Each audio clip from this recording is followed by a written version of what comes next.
Let's start with this.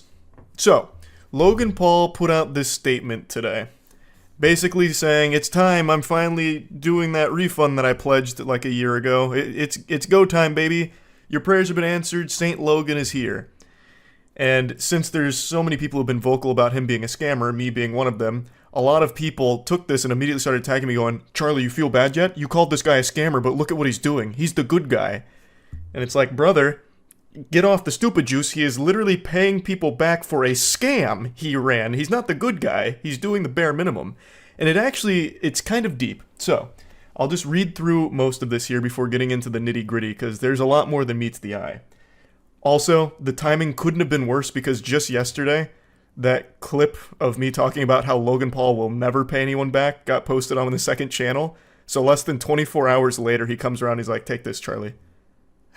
Here it is. But let me make this clear. Anyone who gets paid back through this, it is a good thing.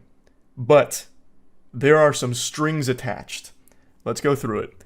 Today, I'm incredibly happy to announce that I am delivering on my promise to buy back base egg and base animal Crypto0 NFTs for their original purchase price. This buyback program is being carried out at eggnftbuyback.com. Claims can be submitted through this site through February 8th. And then he explains about Crypto0 and its original vision, which fucking floundered, and it was a huge, messy explosion of dog shit. Watch CoffeeZilla's series on it. It explains everything really well. Logan continues to fall back on, he's basically blameless. It was all everybody else. He's, the misunderstood hero of the story. It's all bad actors, and he's going to take a real stand against them.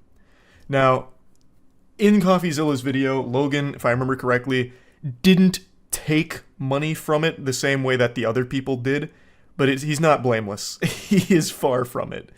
But anyway, he goes into his hardline stance. I have filed a lawsuit in federal court in Texas to hold the bad actors accountable. It's a 25-page lawsuit. Public can be found here. It's not based just on the snippets of conversation taken out of context. This lawsuit is the result of an exhaustive investigation that included the review of the entirety of conversations, tracking nefarious trading activity related to the project, and nefarious trading activity taken behind our backs without our knowledge and with the intention of defrauding us all. As for the game itself, unfortunately, it will not be released. Shocker. I personally spent $400,000 to have it developed, and after its completion in early 2023 and some further diligence, unfortunately there are too many regulatory hurdles that would need to be cleared that I did not originally understand and would ultimately delay this buyback even further. E3, we were all so hyped for Crypto0 to come out, and now it's not coming. This buyback is a way for me to make whole those who intended to play Crypto0. The buyback is not intended to compensate those who gambled on the crypto market and lost. So when I first read that, this was a massive red flag, and it makes me believe a lot of people didn't even get this far, because that is so fucked up. He's basically victim blaming them, like, oh, hey, if you guys gambled on this, that's like your fault. Like, I can't control your stupid investment ideas. Just because I may have led you to believe it's a great idea doesn't mean it's like my fault. You're stupid, you gambled, and you lost, loser. That's a really bold thing to say, especially when, like, behind the scenes, this was very clearly designed to be an investment vehicle. It's important to remember that the Zoo token was created to support Crypto0 game and its players. It was not intended as an investment vehicle as outlined in the white paper. Bunch of baloney. Actual fucking horseradish. But he is issuing refunds to a certain extent. That's a W. As long as the victims get their money back, that's really all that matters at the end of the day. Now, I didn't go here. I didn't look at it, but others did. So Attorney Tom, who is the one involved in the lawsuit that Logan Paul's actively engaged in, he represents a lot of the victims. He was excited by this until he got into the more fine print of what this means. So if you go through this buyback and you're one of the victims, you waive your right to go after him anymore. So he's covering his own ass through this. So it's not exactly, the cleanest, no strings attached protocol. It's got a little mud on the boots here. There's a little stink to this shit. And that's something CoffeeZilla also called out. He said, making a video on the Logan Paul situation, super happy some of the victims will get refunded a year later. But let's not pretend there isn't ulterior motives. Logan is being crushed in a lawsuit right now, referring to this one, I believe. As usual, he's trying to save his own skin, and then he highlights what I mentioned about waiving any actual or anticipated claims against Logan Paul. So you can get your refund, but you're not having your cake and eating it too. You can no longer come after him for getting scammed. And you're not...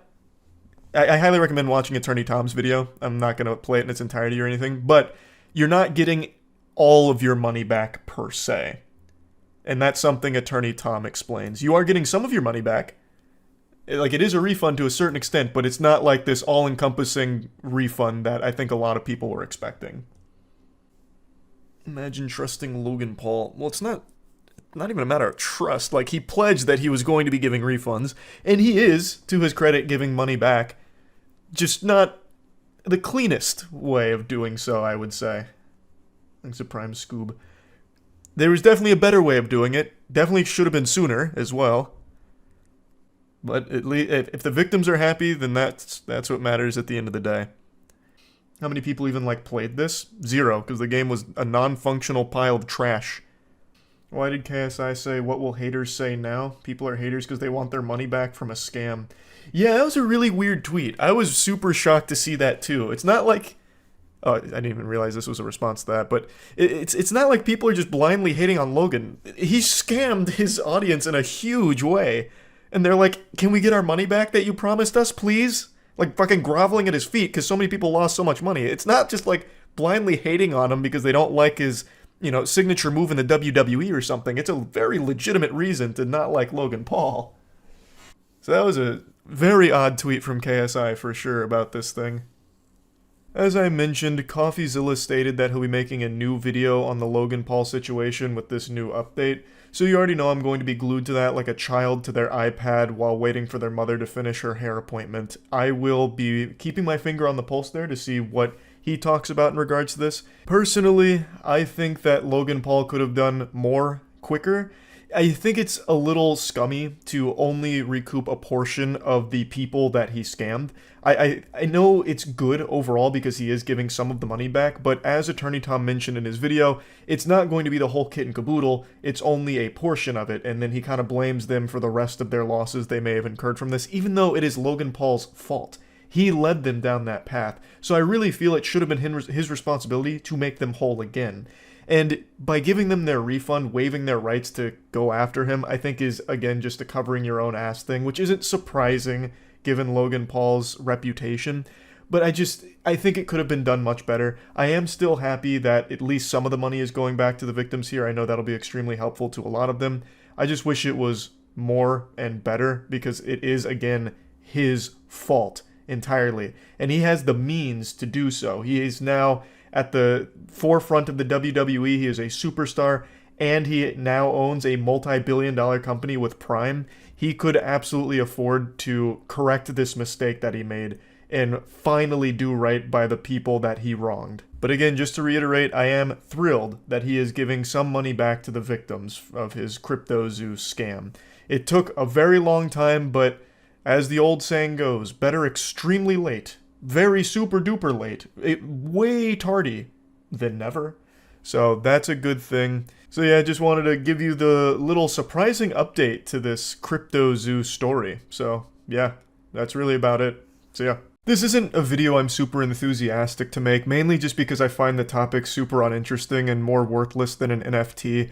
It is about the Logan Paul-Dylan Dennis fight. A lot of people keep asking me, what did I think of it? Did I watch it? Well, first and foremost, I'm proud to say I passed the Turing test here. I proved my sentience by being smart enough to not get scammed into paying money for this because I knew it was going to be a fucking snooze fest. This would have no chance of being actually entertaining. I dislike both fighters. I dislike Logan Paul more than I dislike Dylan Dennis, but they're both scammers. But there was no world where Dylan would win this. This isn't anime where all of a sudden some super underpowered character can perform really well if he just believes hard enough. And I don't think Dylan even believes in himself. He was really just trying to make as much money as he possibly could in a short amount of time off the back of all this, and clearly didn't even try when it comes to training. And now he's throwing even more of a temper tantrum on Twitter about all of it. But there was no world where he was actually going to be victorious here. Which I feel like everyone aside for some brainwashed zombies knew would be the case. Anyone who knows anything at all about Dylan Dennis knows that the only thing he is capable of delivering is shame. And not for himself. He is truly shameless. He's immune to it. He was born without the ability to feel shame. He will promote any scam that offers him $1. This fucking goofball would be promoting asbestos if they gave him a $10 bill. I'm talking about the shame he delivers is to the viewer that wasted their time watching him. He turns everything that he's a part of into an absolute fucking circus. He couldn't have made himself look like more of a clown if he had worn a red nose and honked it in the middle of the match than he did with how this actually played out. He's a fucking joke of a fighter, and everybody knew that, except for the people he was able to mislead with his very effective campaign of shitting on Logan Paul's wife going into it. And he made a huge spectacle out of it, which drove a ton of sales, but he at no point ever stood a single chance of winning this, and most people knew that. And it's exactly how it played out, but it was even more embarrassing than I could have ever possibly fucking imagined. The author of 50 Shades of Grey couldn't have made something more shameful for Dillon Danis than what happened here. It is so bad. He landed 16 punches compared to Logan Paul's 102, and half the time he spent it with his face down in Logan Paul's nutsack, literally huffing his ball fumes and gobbling on his wiener. And if he wasn't doing that, then he rolled onto his back with his legs up in the air, looking like he's trying to try something out of the Kama Sutra. When watching the highlights of this fight, it actually just seems like you're watching Logan Paul training footage, but his punching bag is animatronic, so it moves a little bit. Half of the time, Dillon Danis is just covering up and letting Logan wail on him, literally slap him around like a slab of meat, like a pizza dough being tossed in the air, but with fists. Dillon Danis is just a knuckle sandwich magnet. It is pathetic. I actually feel really bad for anybody who bought into watching this and expected it to be a real fight. Dillon was so concerned with trying to get Logan into a headlock, which never happened, that he completely forgot that it's supposed to be a fight. So all he did was just sit there, smile occasionally, get blasted, and then, go to the ground to try and grapple with him, end up just fucking biting on his scrotum, then scramble back up. It was just so stupid. It was so fucking stupid. I already know this won't be the last time we see Dillon Danis in, a big boxing promotion or anything, because even though he is a turbo weenie, he is extremely effective at getting people to purchase your event. He's really good at trolling online. He's good at rallying people to his side, even though it's just complete hopium that he has even the slightest chance in these matches. And also, there's only a 60% chance he shows up to what he agrees to. He dodges more commitments than he did Logan Paul's punches. He ducked out of KSI's fight not too long ago, and I think there's just a great chance that if he agrees to something, he might not follow through with it. You're already gambling on if the event's even going to happen, but somehow he's able to, through really non-stop relentless trolling, get people to forget all of that and just believe in the magic like Disney World. They believe in him and they buy into it. So he's a great marketing tool. And not only that, he is a great stat booster. If this was an online video game, he would be banned for inflating other people's ranks. This is the kind of guy you just farm for elo. He goes out there, he gets brutalized. The opponent that brutalizes him feels good, looks good in front of the whole crowd, everyone laughs at the joke that is Dillon Danis, and he gets paid some money for helping inflate the other guy's numbers. It's a really effective hustle, and the cycle repeats. It's smart. I get why Dillon continues to play this role, and he plays it well. But that doesn't mean that it makes for entertaining fights nor worth the money to watch it. At the end of the day, it's the audience whose time was wasted, and it just sucks. I don't think there's anyone that watched this fight and enjoyed it, unless you were there just to watch Dillon Danis make a fool of himself. In that case, you probably got exactly what you hoped for. So yeah, anyway, these are my full thoughts on the Logan Paul vs. Dillon Danis fight. Overall, they both suck, but Dillon Danis did lose this fight in a pathetic fashion. That's about it. So yeah. Alright, now I need to come in off the sidelines here, off the bench, in order to participate in a game of goofiness. The Logan Paul vs. Dillon Danis situation has finally reached the bare minimum silliness threshold that summons me. So these two performed the ritual and made the proper silly sacrifice, and here I am. For those that don't know, Logan Paul is fighting Dillon Danis pretty soon, and in order to hype up their fight, they've been beefing with each other online. And usually this is very lame. In the influencer boxing space, this is all just very see-through marketing, formulaic garbage where two people who don't actually dislike each other pretend that they do in order for the bigger paycheck. So they start farming controversy and make really lazy attempts at it. Be like, hey, stupid face, can't wait to punch you and spit on you in the ring on this date, 'cause I hate you. You're tacky and I hate you. Like, that's usually the level of this controversy, the drama beforehand to try and make it like a grudge match or bad blood. It's very uninteresting. Makes me go yawn. That's a snooze fest. This time around with Logan Paul and Dylan Dennis, though, it's been a bit different. This is a circus show fight between two clowns that the internet has laughed at and disliked for years. They're both scammers, by the way. I want to make this clear up front and center since most people seem to have forgotten that Dylan Dennis is also a notorious scammer. So there's a whole video from CoffeeZilla on this about how he's more than willing to just exploit all of his fans for money off of knowingly promoting fraudulent products.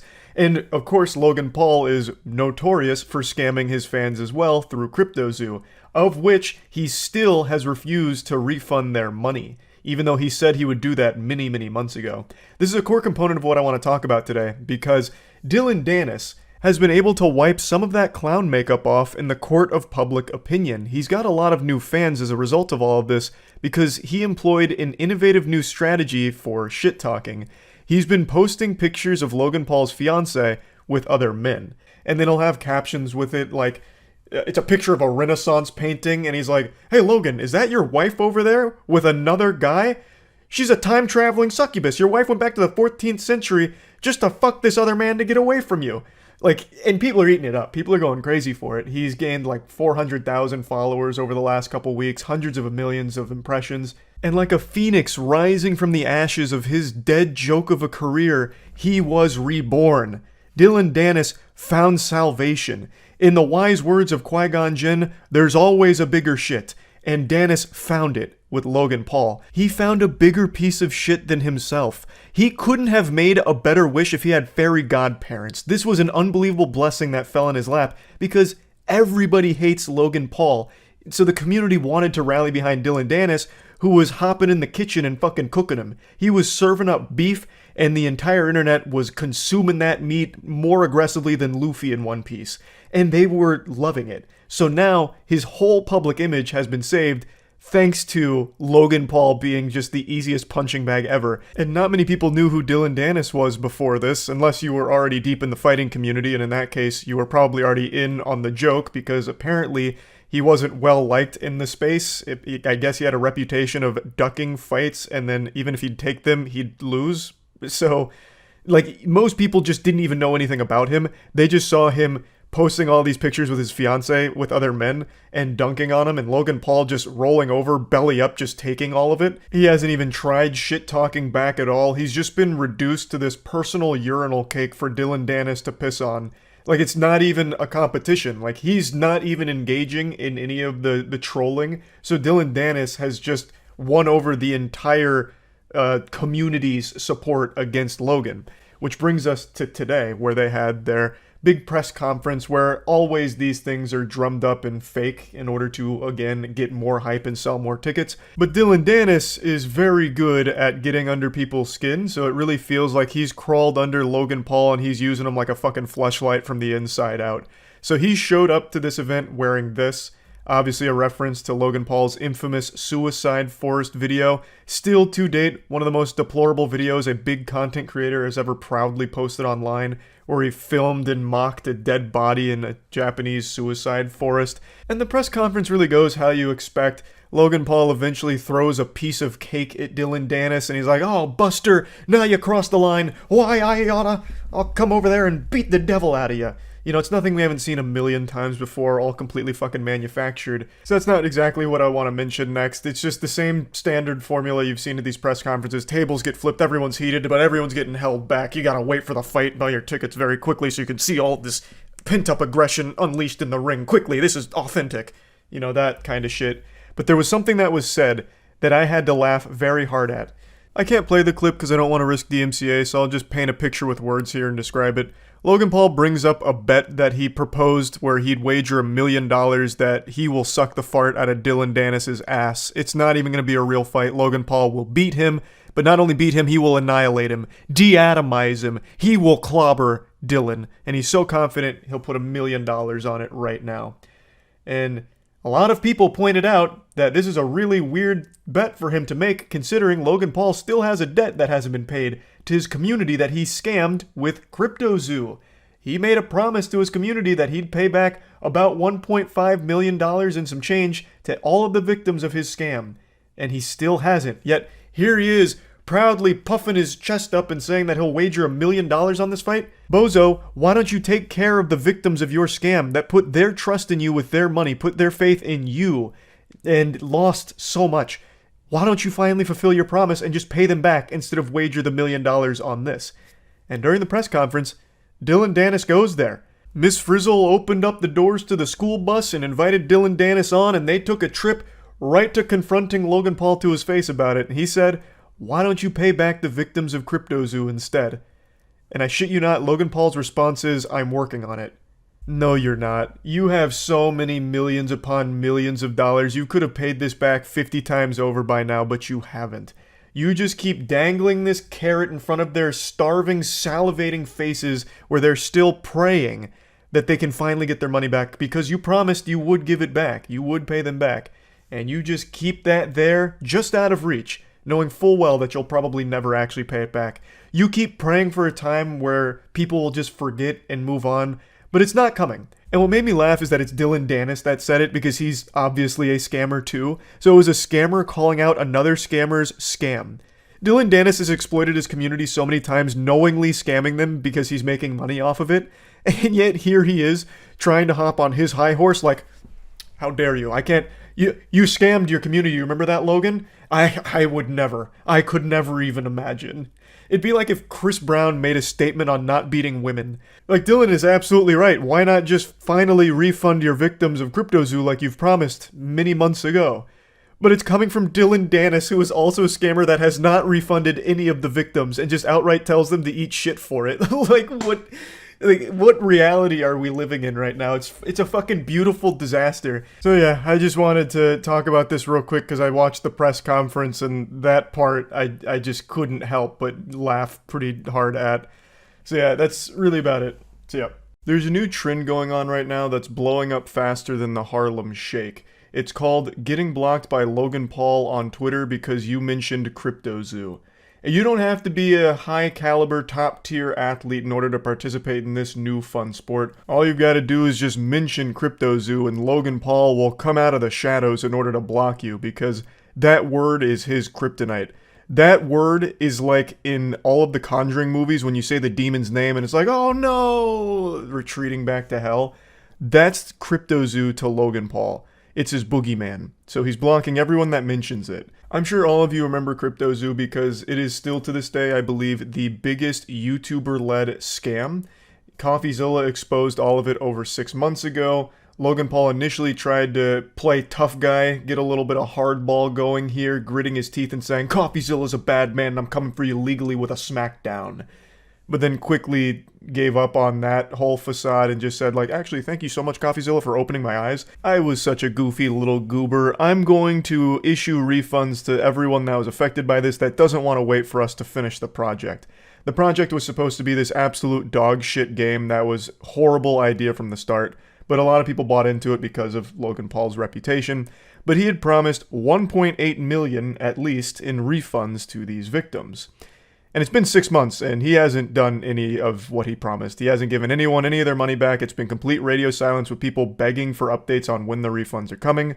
But unfortunately, Logan Paul's lips are sealed tighter than my ass after drinking a chocolate milk. And a lot of people have been taking notice of this recently, because he had a huge PR win with people like, Logan Paul's at least owning up to his mistakes and trying to make it right with this whole Compilation thing. And he's never followed through on it, so a lot of people are wondering, well, what the fuck is happening here? Did he ever plan on paying anyone back? Is he ever paying anyone back? This all seems like a bunch of baloney now. So a lot of people have been calling him out for it, which has led to this whole trend of people getting blocked by Logan Paul for just even daring to utter the words CryptoZoo. And CoffeeZilla made a follow-up video last night on it. CoffeeZilla had even promised that he'd follow up in 6 months after his whole expose on the massive scam that Logan Paul was running. Unlike Logan Paul, CoffeeZilla keeps his promises. That doomsday counter hit 0 and this video dropped. In the video, CoffeeZilla shows that he has been actively talking at Logan Paul, trying to get, information on when the refunds are coming. So he'd show text messages where CoffeeZilla reached out to Logan a month after his promise of the 1.8 million to victims, just kind of asking for an update or what his plan was.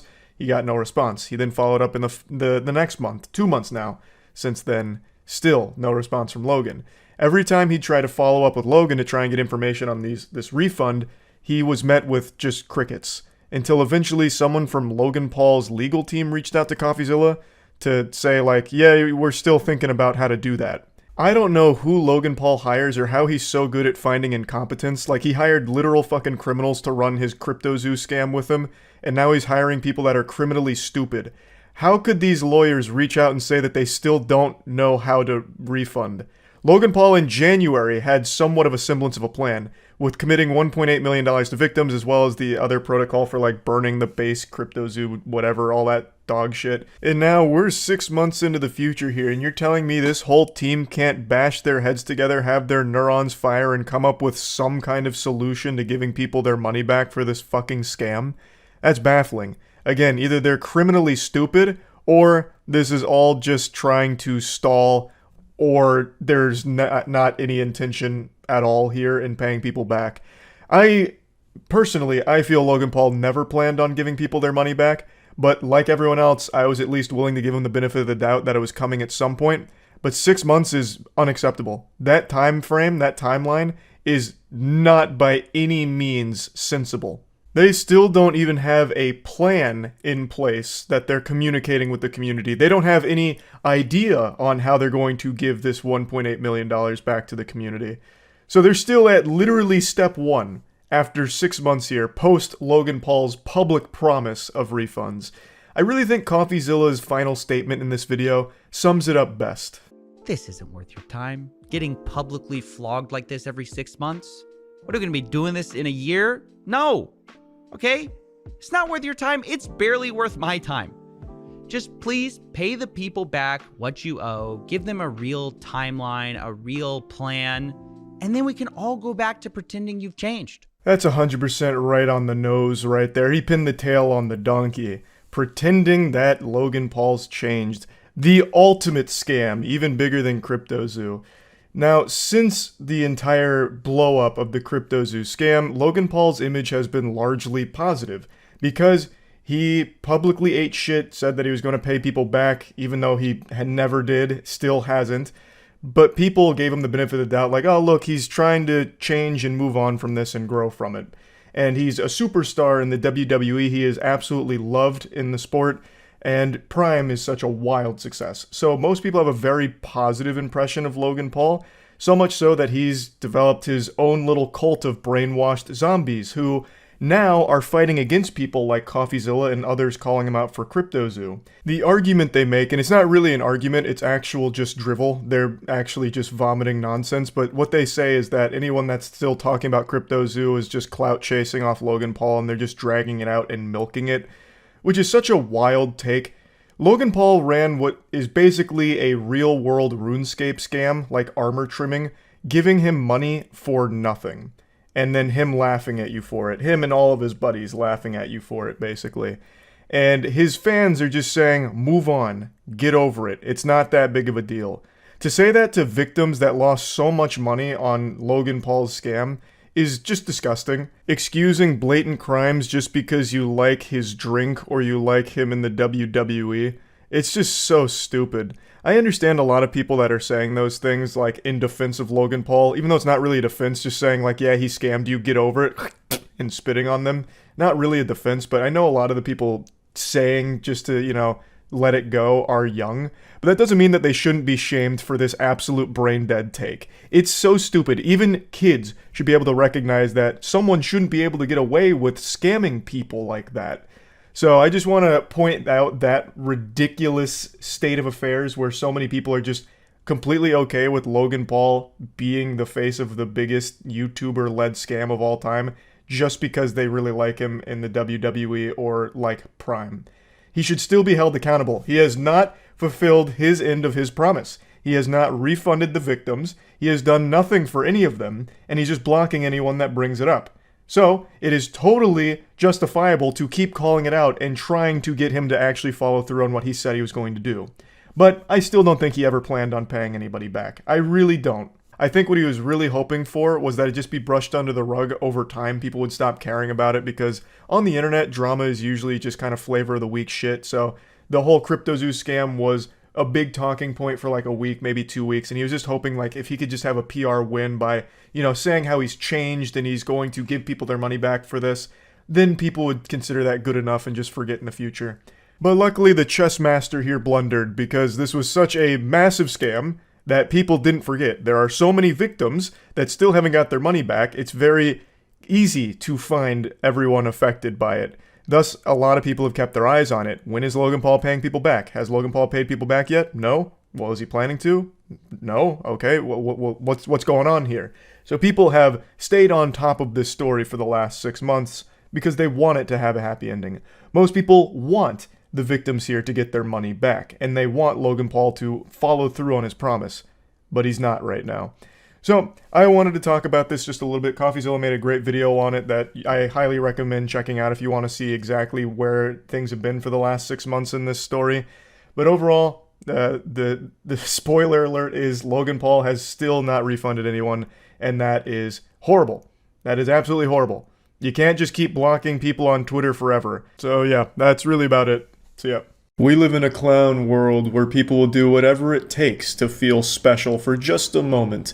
Everyone's so hungry for clout, more important than oxygen to some people, and they'll make a fool of themselves on TikTok and pretty much anywhere online.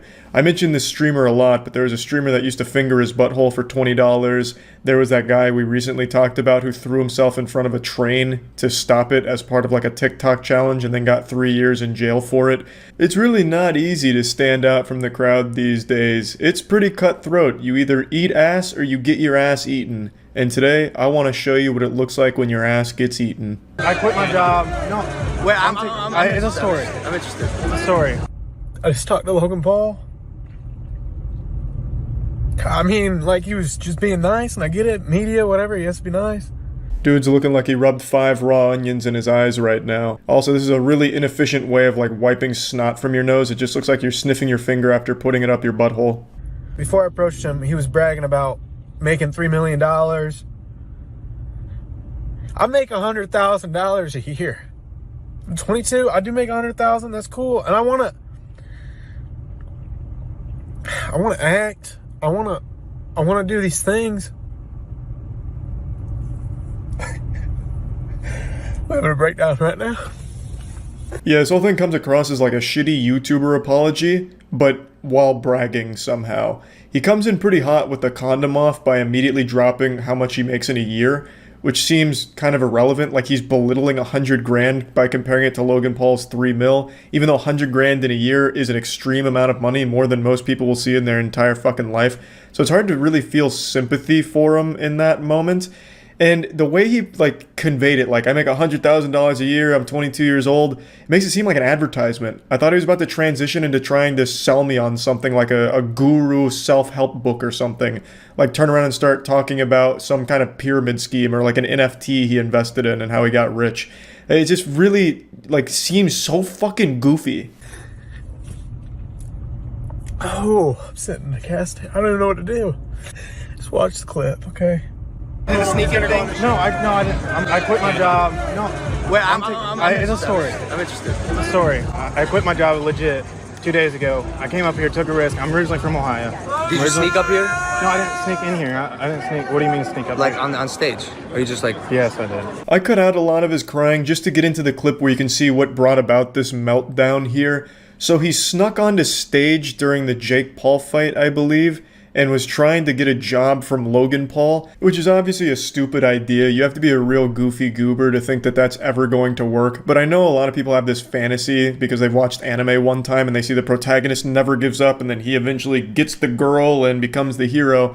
So then they try and adopt that persona where like, I'll never give up and I'll accomplish everything. But they do it in the wrong way, like this guy. So he just approaches Logan, total stranger, and he just starts going over his resume. And Logan like immediately calls it out too by saying like, "Hey, you definitely snuck in here, right?" And he's like, "No, but yes." It's one of the sneak videos. Sorry, Did you print the ticket and stuff? No, like, I just needed to talk to you. I'm trying to talk to your brother. I'm trying to talk about business. Trying to get a job. Like I want to do media. I've been trying to get. What are you good at? I was 7 dances. I did like What's that. your TikTok I did that video. You know, like going like that. Yeah, you know. Oh, so you really got what it takes. I don't. Then why would I need give a you a job? mentor. He's also extremely bad at making a case for himself. So a lot of times, like, for example, when Elon Musk was doing his open conference and taking questions from the crowd, and that guy approached him saying, like, I'm a super genius and you need to hire me for your board of directors because I'm so fucking smart. And if you don't, you're going to regret it. In fact, I might even be CEO of Tesla pretty soon, so you should hire me. At least he was, like, confident in himself in the way that he, like, carried it. This guy's like, hey, I want a job, but I'm also not good at anything. Like, Logan even, like, threw him a bone. He's like, oh, so you definitely have what it takes? And like, no, I fucking suck. Like, if you're gonna commit this hard, at least just lie about being cool or something. Yeah, I used to work for the CIA, but had to be retired after racking up too many kills. Or, I was the stunt double for Andre the Giant and Princess Story, and now I'm just looking to get back in the business. But this guy, he doesn't even bother trying to sound like he's qualified for any position. The only thing he can muster is, I did a TikTok dance once, and I did it shitty. Like, come on, man. Like, what do you expect Logan Paul to do? Like, hear that and be like, oh, welcome aboard. Fucking fist bump him. Well, I want to say, Logan Paul looks really good here. He comes across as like a really understanding, nice guy. Even gives him some good advice to go off of. So, if this was like a marketing strategy from Logan's team, they fucking crushed it here. Because Logan really comes across great. But I actually think this was a genuine interaction with a guy who needs some help. Well, why would I do that? I want to be like. I'm 22 years old. I'm just trying. I bet I can't be a mentor right now, right? In my life, I'm a fuck up myself. I need a mentor. You know what I'm saying? Like, I need connections and you need people be around you, right? No, I didn't have connections and people around. I have Jake. That's it. Do you have a brother? Do you have people, friends? I don't. Friends? You got friends. You got amigos. I don't. You don't have friends? I don't. I swear to God. I'm here by myself. Where are you from? I find it extremely hard to believe when someone says they have no friends, because that's pretty much impossible these days.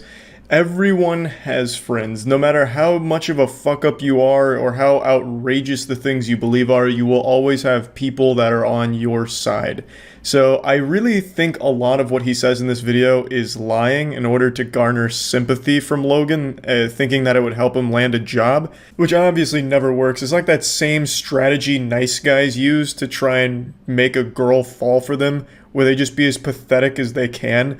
Like, they'll be whining and crying in front of the girl they like, oh, no one likes me, my dog won't even look at me, my dog took a shit on the floor because they were so disgusted with me, God, no one's ever gonna love me, except maybe you, can you show me your titties, you know?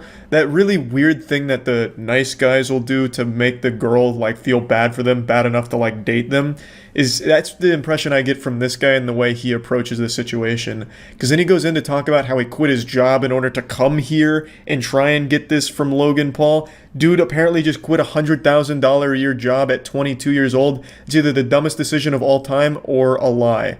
I cannot imagine anyone would be that reckless. There's nothing wrong with following your dreams, but to quit your job and throw away everything in order to pursue them is the wrong way of doing it.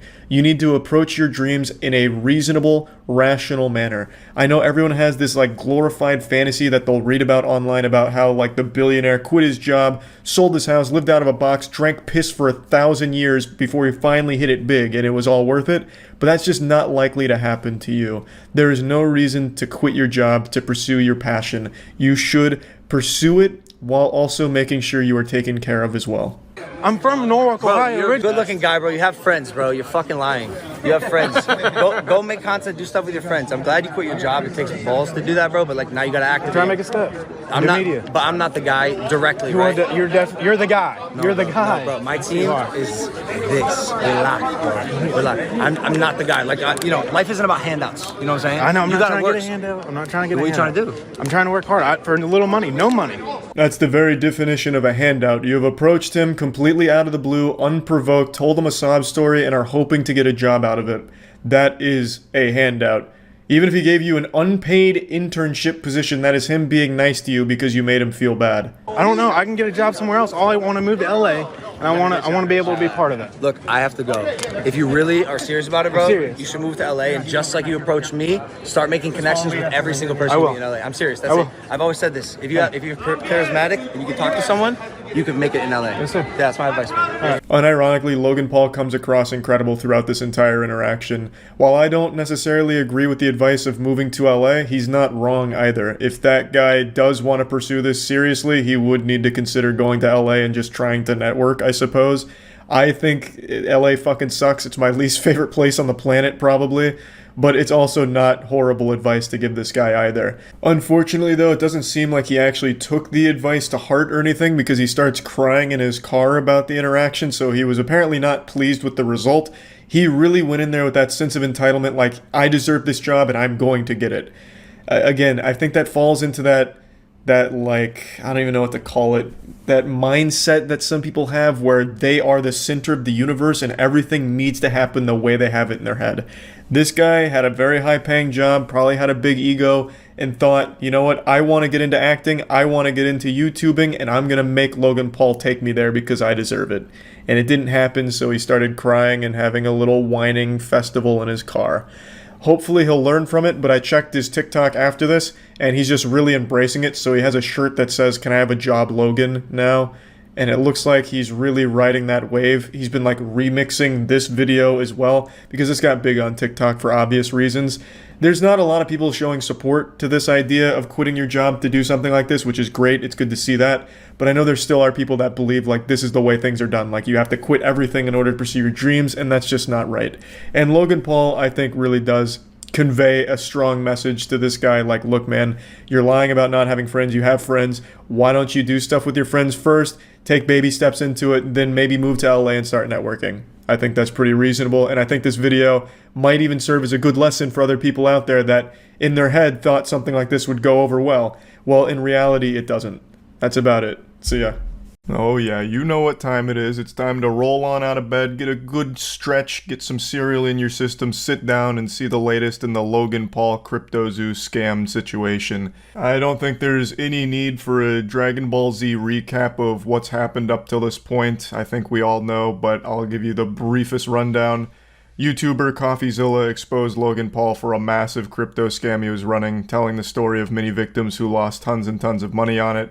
A lot of information came out about exactly how horrible this situation was. Logan Paul hiring literal criminals to run it with him who stole $7.7 million. And after CoffeeZilla released this series of investigative videos, Logan Paul responded with threats against CoffeeZilla, talking about taking him to court. He then made a podcast episode doubling down on everything he was saying. He never defended himself. He didn't attack any of the claims. He didn't provide any evidence to prove that he's innocent. He just kind of kicked in the door, walked up like the Undertaker. He's like, CoffeeZilla, he's a sham. He's a little man. And just like a little man does, he does little man things. And I'm a big boy, I'm Logan Paul. So fuck that guy. And that's it. Like, that's his whole thing. He just kept attacking CoffeeZilla's character without ever even addressing the evidence that he provided. So obviously the first two responses didn't go over well with anyone at all. Not a single soul on this planet. So after that happened, he released a third apology video where the attitude was very different. He was singing a completely different tune. He backpedaled on everything he said about CoffeeZilla, even thanked him for the investigation, said he's dropping the lawsuit, which is probably the smartest thing he's ever decided to do because his face would have been used as toilet paper to wipe everyone's ass in court if he actually went through with that defamation case idea. But anyway, after the apology video was posted by Logan, CoffeeZilla responded to it last night, going over some of the things that he talked about that are good, that are actually helping some victims that were affected by the scam, but also some things that really fell flat. So I think it's a very interesting breakdown, and I think it's a very fitting conclusion, and I still hope that more is done to help the victims of his massive scam, but this is definitely a step in the right direction. The gift that just keeps on giving. So this is the follow-up to everything. Logan Paul made his big statement talking about like that $1.3 million. Well, you know what? I'm sure CoffeeZilla will cover all of it here. Well, it's finally over. Logan Paul apologized. CoffeeZilla, you're slimy. And we all forgave him. A lopsided journalist with an... Turns out it's actually on his secondary channel. That's why I couldn't find it. It's entitled, Thank You, CoffeeZilla. It's the third response from Logan Paul. I love this intro. CoffeeZilla's coming out here with the fangs out. He's got his claws drawn. Yeah, I mean, third time's the charm, though, for Logan. He really nailed it on this one. He's a saint again, back in our good graces. I bought 5 bottles of Prime just to celebrate. He's a new man. CoffeeZilla is not a criminal. Oh, that's a relief. I thought Logan was going to hire me.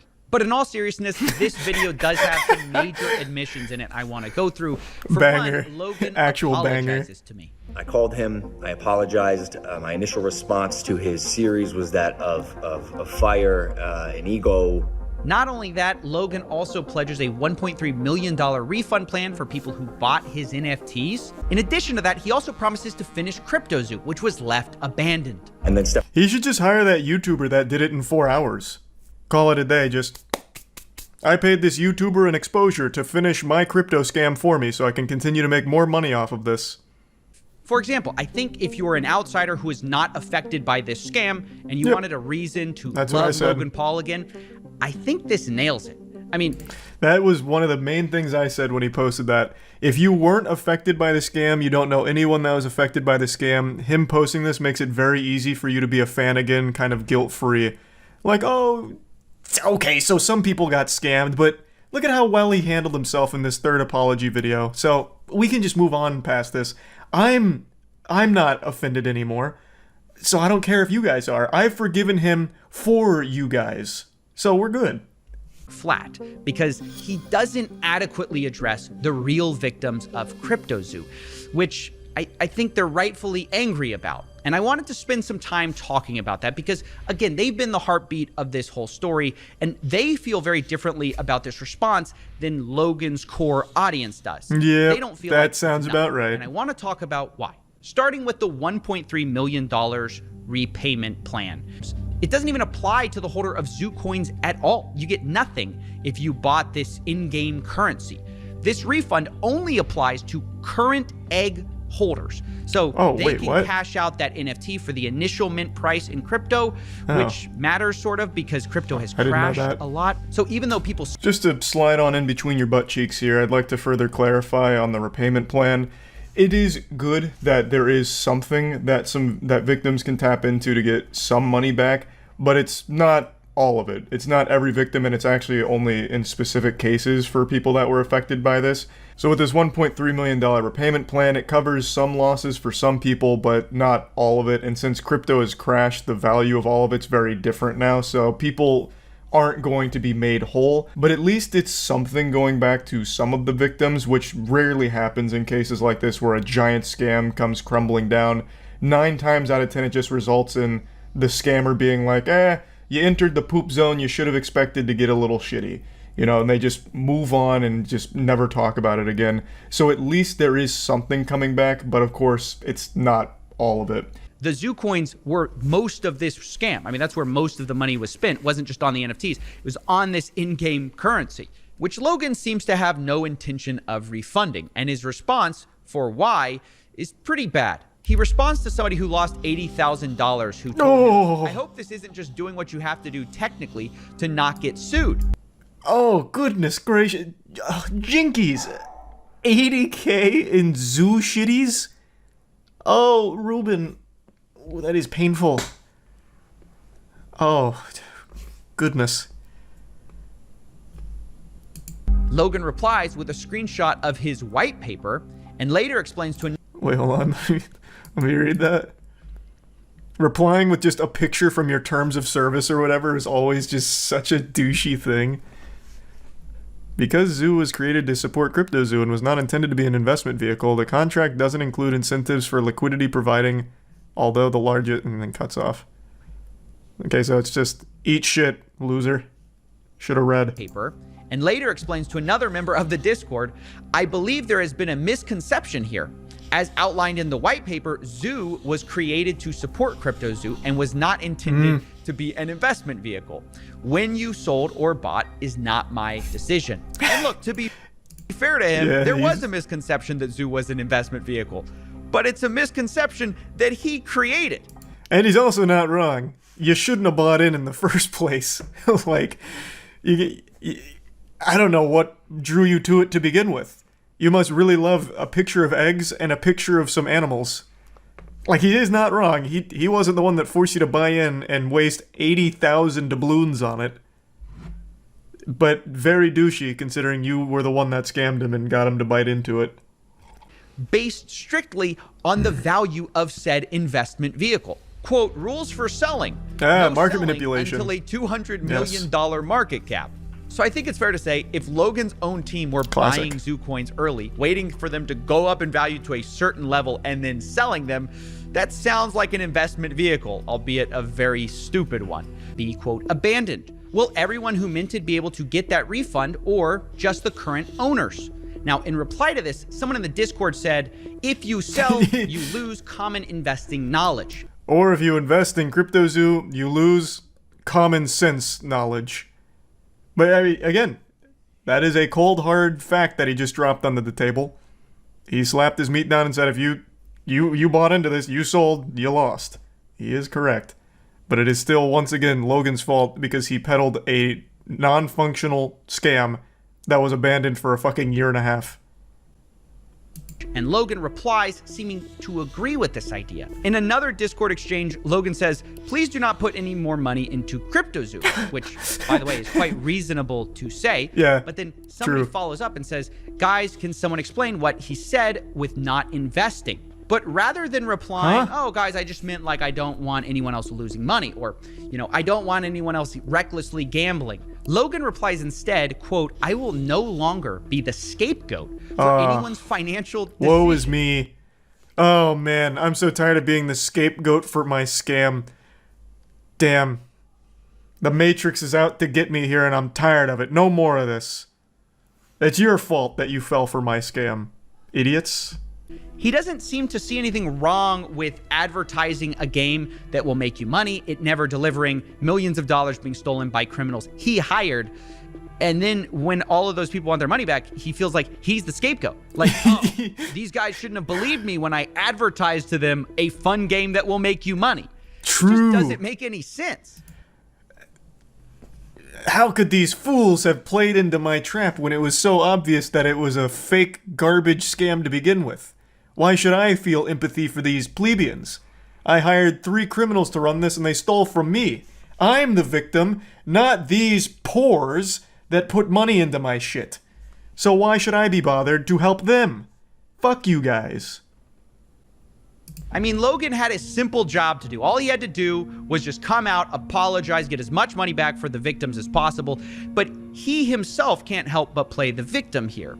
In fact, I have a third example of how Logan might really feel, because Logan tweeted right before his response. He says, quote, shit was the awesome. Matrix is real. Pray you never become its target. Now, I guess he's trying to channel Andrew Tate here unsuccessfully, basically saying like, Andrew Tate even fucking dunked on him for it. Not because I did anything wrong or scammed anyone. I'm just too much of a truth teller. I'm just an enemy of the system. That's why I must. He revealed too much. But if that's the case, we then have to wonder, who's the Matrix though, Logan? Like, is it your fans who got robbed? Who are the agents coming after you? I know it's not me. So I'll explain it. Logan, with his back against the wall, does what he does best. He tries to parrot literally anyone else's belief.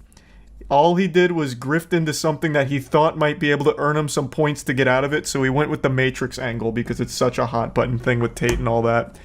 What he failed to realize is that literally no one is on his side, so that became even more of a goofy, delusional attempt at saving face. The guy scammed, point blank.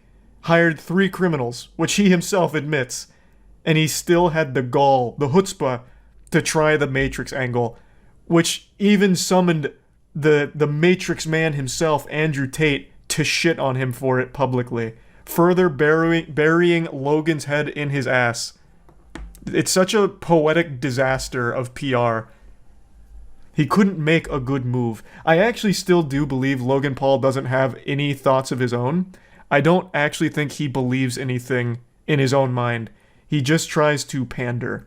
And he chooses any position that is the easiest and most potentially safe position to take. I didn't want to release it at the time because I thought there was a better chance at getting a good ending for the victims here if I was a bit more diplomatic with Logan at this critical juncture when he was deciding whether he was going to give money back or not.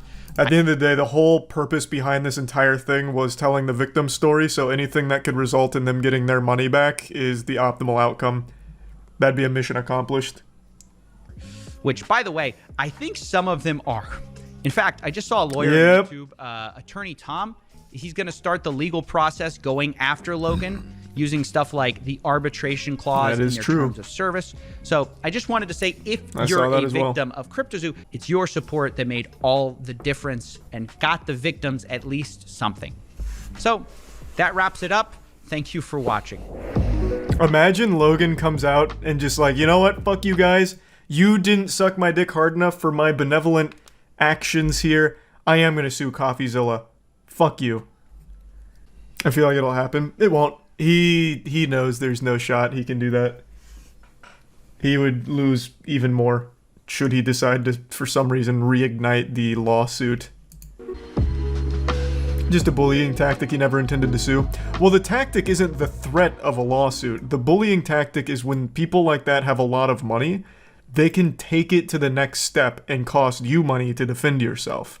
That's the bullying. It's financial bullying through the lawsuit. So him just saying, I'm going to sue you, well, it doesn't really do anything. Now you just look like a weak bitch. You didn't. The tactic that's been used by other YouTubers like BritBoy is, I'm suing you, and then you take it to the next level where you actually do start putting in the paperwork. So then it adds not only a financial burden with getting a lawyer to represent you, which costs money, it then takes a mental toll because of the stress of having to defend yourself legally against someone like that. So that's where the actual bullying is. Or BitBoy Crypto. Sorry, not BritBoy. my bad. That's where that comes in. Oh, Carl is another great example. Billy Mitchell going after Carl. That's another example of that same tactic that's being used. Yeah, Billy Mitchell is notorious for using that. January 3rd is a date that had more importance to me than my own birthday, because that was the day Logan Paul said he was going to respond to CoffeeZilla's investigative series on his CryptoZoo project. Throughout a year-long investigation conducted by CoffeeZilla, he produced 3 videos that highlighted that CryptoZoo was a scam, and told the story of tons of victims who lost money and went over how it got to that point and what went on behind the scenes. Logan Paul stated that he would be responding to all the allegations on January 3rd. And he did, in a remarkably baffling way. So January 3rd rolled around, and it was this very sad wet fart of a response from Logan Paul. He released a 7-minute video where he addressed none of the actual claims that had evidence backing them and avoided all of the actual hard-hitting facts that CoffeeZilla was providing without giving his side of anything. Instead, he just started attacking the character of CoffeeZilla and throwing out wild accusations with nothing to back up his claims in his own video, which makes him very hypocritical in that sense, such as him stating at the very beginning that CoffeeZilla's been getting information wrong because he's turned into a gossip channel without ever showing any of the things he's gotten wrong recently, and then saying that he tried to work in law enforcement but was turned away for being not truthful and his work often being speculative, of which he provides no sources to where he got that, so I imagine he reached into his colon and pulled it out like a little dingleberry. So his video wasn't the best when it came to proving his innocence. So he then released a podcast episode yesterday going over it deeper.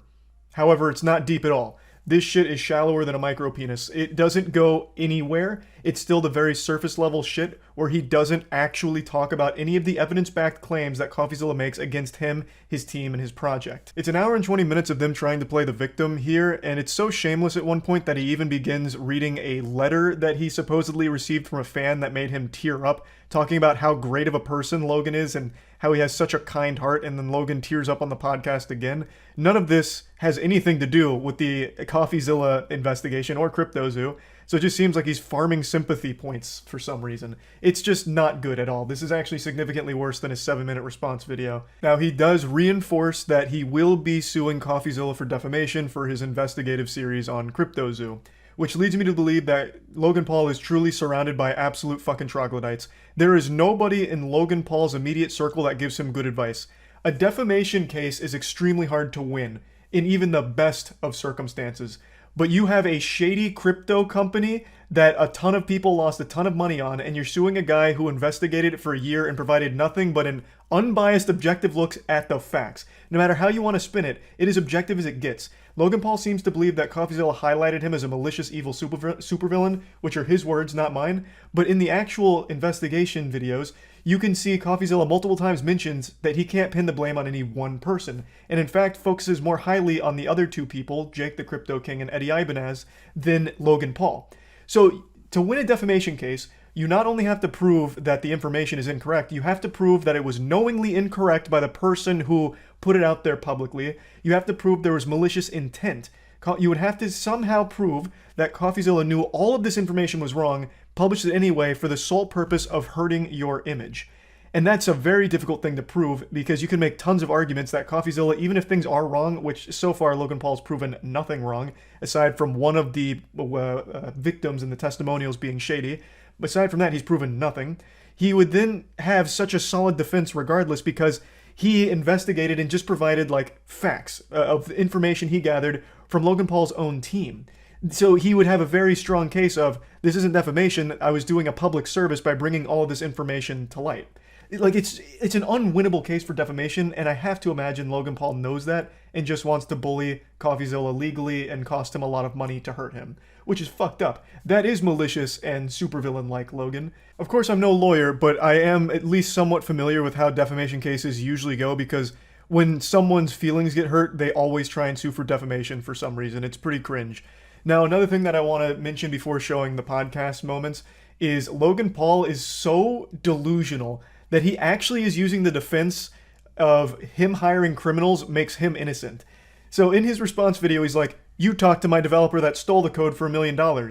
Did you know that that developer is actually a convicted criminal?" And then showcases his criminal history, as if that makes Logan Paul look better or innocent.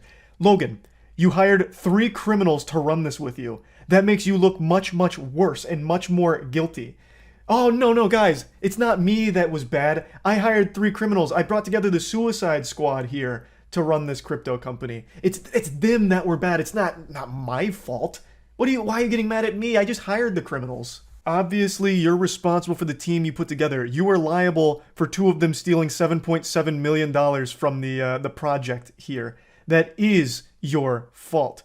I don't know why you keep falling back on, no, it's just that those criminals that did it, not me. Like, it's such a fucking stupid defense. I already did get kind of the spoilers that he really just repeats what he said in his video, which is nothing. Even in this hour and 20 long podcast, he doesn't actually debunk any of CoffeeZilla's What was the question? He was just like spitting a fact. Now, I know these are just like his lackeys, and his point is like, this is all wrong. But it wasn't even a question. He's just like, he's just like, right. Like, the only thing he failed to mention there is that it was a scam. But everything else, yeah, I mean, he's like, right. It's not like you were going to talk about Crypto0 the next day or something. If CoffeeZilla never made the video telling the victim's story, this would have stayed just buried. Fade. Logan, big guy. Coffee already posted the receipts. He reached out to you directly on Instagram, which was your only means of communication, by the way, since you blocked him, over a year ago. When that was a dead end, he reached out to your manager multiple times asking to talk directly to you. Jeff left him on red. It wasn't until every other avenue was burned that he called your manager, Jeff. Those receipts were already posted. But you are right. He did reach out again on December 24th to your email, again, after exhausting everything else, again, because you have him blocked. But that's just so transparently weak. Your offer was for him to fly out to your studio to do it, so couldn't the same argument be made for you? Like, that's not a strong point that you, for some reason, harp on so heavily. His offer was to just do a general video call. In fact, CoffeeZilla doesn't even do those interviews, video calls, on his main channel. He does it on a secondary platform. So it wouldn't even be milking views or anything out of it. It's literally just getting the truth. Hey, Steven, just wanted to put my response to your scam allegations on your radar, linked below. Even though you broke laws, hardly substantiated your evidence, fabricated dangerously misleading falsehoods, and wrongfully accused me of scamming my fans, I'd still love to host you on Impulsive, again, unmonetized. It can even be one-on-one. Hardly substantiated your evidence. I'm going to give him leeway on the breaking laws because even I didn't realize Texas was a one-party consent law when it came to recording conversations on the phone. So he didn't break laws, so that's blatantly wrong, but I'm going to give him leeway because I also didn't realize that that was legal in Texas. But this, fucking yikes, and fabricated dangerously misleading falsehoods. What, talking to your team of criminals, like, directly? What do you mean? Oh, no. Oh, this is so much worse than I would have expected. Just because Logan didn't make the money doesn't mean it wasn't a scam. You know who did make money and 7.7 million's worth? 2 of the other criminals he hired to run it with him, Mike. Yes, it is a scam, even though Logan didn't make the money off of it. Holy shit. I am going to assume this had to have been recorded a week ago or longer. There's no way he recorded this and released it today after his response video and the reception and all of the points made about it. I refuse to believe he is that blissfully ignorant of what's going on. This has to be old. This is bad. This is just...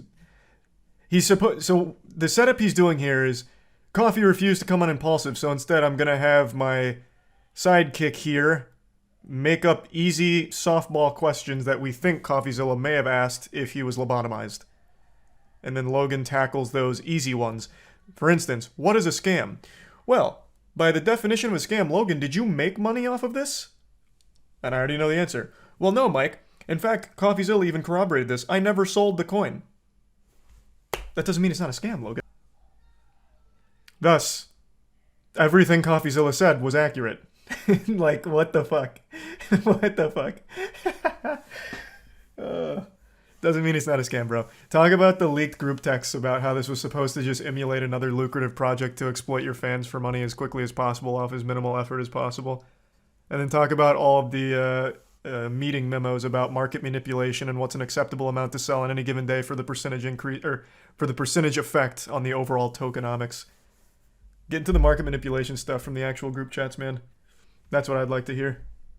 That seemed just like a kill shot to this entire thing. Yeah, maybe. If your brain is very smooth, I suppose. Well, everyone may have lost money, and the entire goal may have been to just exploit us for money, but Logan didn't sell. So I guess we weren't scammed. I can see how your mind works. Talking about it was stock images. It has nothing... Even if the art was bad, if it was clear it was actually custom art by real artists, then the critique would just be, yeah, the art's kind of lame. The critique is, the handmade art claim is wrong. As in, you're using stock images. What is he talking about? His claims were literally handmade art, and he talked about how many artists he had on the team. But it was revealed that it was mainly stock photos. Now, the hybridization of the art with a panda with a long elephant nose, maybe you had someone drum that up in 5 minutes in Photoshop, I guess? But, like, even that's a stretch. Discussion he has that's insightful at all. I know that he says that CoffeeZilla is milking victims of his scam, which is a wild thing to say. Just get over it, you lost money, stop milking it. That is what. Where is that actually? I'll pull that up in case any of you haven't seen that. Where in this podcast is it? Is that Embarrassing. Jesus Christ, Mike. Logan, when we were in Qatar, in that spa, surrounded by topless women, drinking expensive champagne, I looked over, you checked your phone, CoffeeZilla made a video with your name in it. You knew it was about Crypto0, and I saw, through the windows of your soul, I saw your heart broke, Logan. So I did what any good friend would do. I put your whole sack into my mouth, and I didn't want to, Logan. Trust me, I didn't want to. But I put it in my mouth where it was nice and warm, and I knew I could comfort you in this time of need. And I'm not trying to make it seem like the victim, but you ruined our entire vacation, CoffeeZilla. All of it. Ruined it. Did you watch the video? I have to wonder. I actually thought he did a really great job of talking about the other ones as being the really malicious, evil supervillains, and you being the bumbling buffoon. You played the comic relief of the scam, Logan. I have to wonder if he even watched it. Coffee focused very heavily on Crypto King and Eddie. You were just the dummy. Like the actual fucking dummy. There's the resub Harmonica and Jelly. You love your fans so much, give them their money back. Easy. Your fans mean so much to you. Wow, you do so much, you take a picture when they ask. Holy fuck, what a saint. Give them their money back. Prove it. Give them their money back. But, like, let's say it is 5 or 6 mil. Logan Paul, with Prime alone, makes that in like a week. People are fighting each other in the UK for Prime. He could absolutely afford just to give that back. Be like, you know what, guys? I really do, like, care about you. This isn't just lip service. This wasn't supposed to be a scam. Things got out of control. You lost money. Real people were hurt. And I can't live with that anymore. I'm giving you your initial investments back. And since it's on the blockchain, you have the ledger. You can easily see who invested what so you don't get scammed by people pretending to be investors. And you could easily just give them it back and make it whole. But he won't. He could afford to, though. 100% he could afford to. No, but Charlie, he takes pictures with his fans. That's a good point. A picture's worth more than the millions of dollars that they've lost. Hey, babe. I know I lost money with Dink Doink from Logan Paul last time. Well, I did it again with Crypto0, but I got this dope-ass picture with him. Like, look at how happy we look together.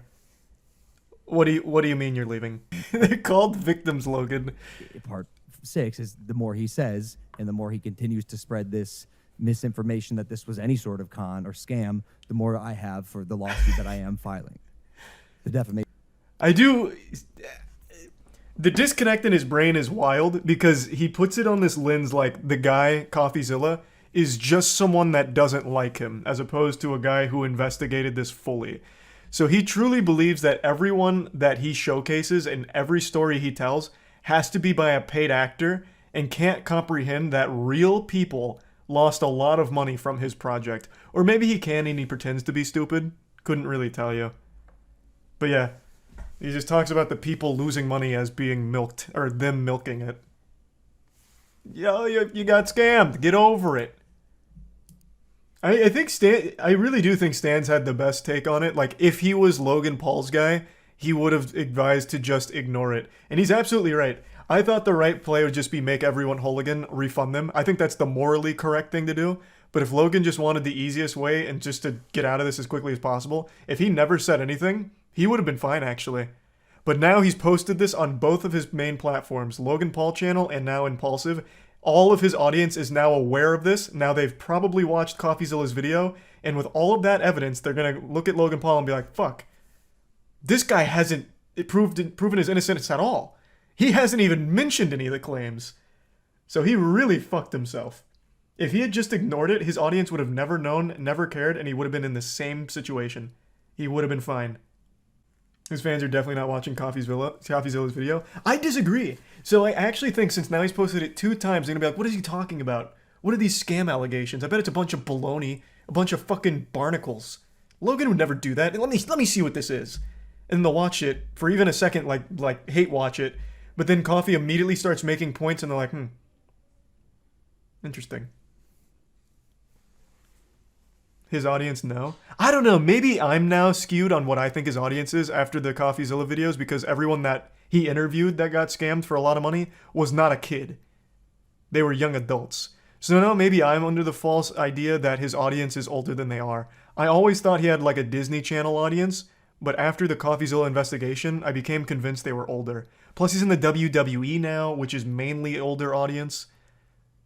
So I don't know, maybe I'm wrong. I could be wrong fully. What I wanted is for him to actually tackle the evidence. I would really like to hear from his side, if there is one.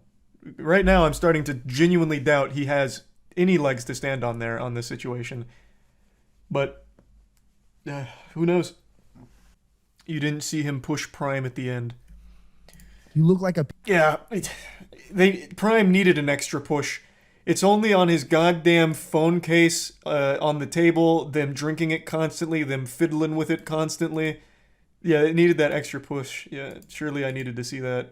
I'm sure you've at least heard by now that Logan Paul was caught with his pants down, exposed for one of the largest scams ever run by an influencer. This was all brought to light by the finest detective YouTube has ever had, a channel known as CoffeeZilla. I've talked about CoffeeZilla more than Amy Schumer's talked about her vagina. I can't get enough of his content, and I can't recommend his channel highly enough. It is beautiful stuff. He's like a real-world L from Death Note. But instead of solving murder mysteries, he's solving scams. He's become a boogeyman to any fraudster online, where if he knocks on your door, they run to the basement and hide, like Batman striking fear into the hearts of criminals.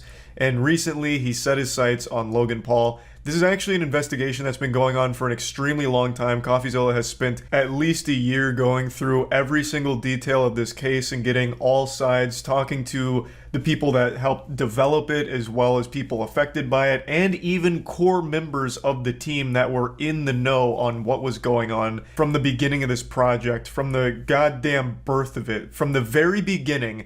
CoffeeZilla has talked to one of the people that helped bring this project to life, like at the genesis of Compilation. Now, to break it down into a nutshell, Compilation was supposed to be a play-to-earn crypto game where you buy a shitcoin called Zoo, which you use to purchase an NFT egg, which hatches into stock photos of animals. And then you can like breed those stock photos of animals into more stock photos. That's the entire gameplay loop. You look at fucking PNG stock photos of animals that combine like a whale with a frog. That's it. And where you can earn money is by burning those PNGs that you get. And then you can get Zoo in return, claim your yield. It sounds like the worst game ever fucking made. It's a worse game than Super Fight, which was a $200 Steam game that was a single level and only 30 seconds of gameplay. I'd have more fun watching my own car catch on fire with all of my shit inside of it than playing Compilation, but it was never designed to be a game that's fun to play. From the very beginning, it was clearly designed to be a money-making scam to exploit Logan Paul's massive audience. And the game also never even worked, and to this day, over a year later, still doesn't work. You were never able to actually play, and you were never able to actually earn. Unless, of course, you were one of the founders from the beginning.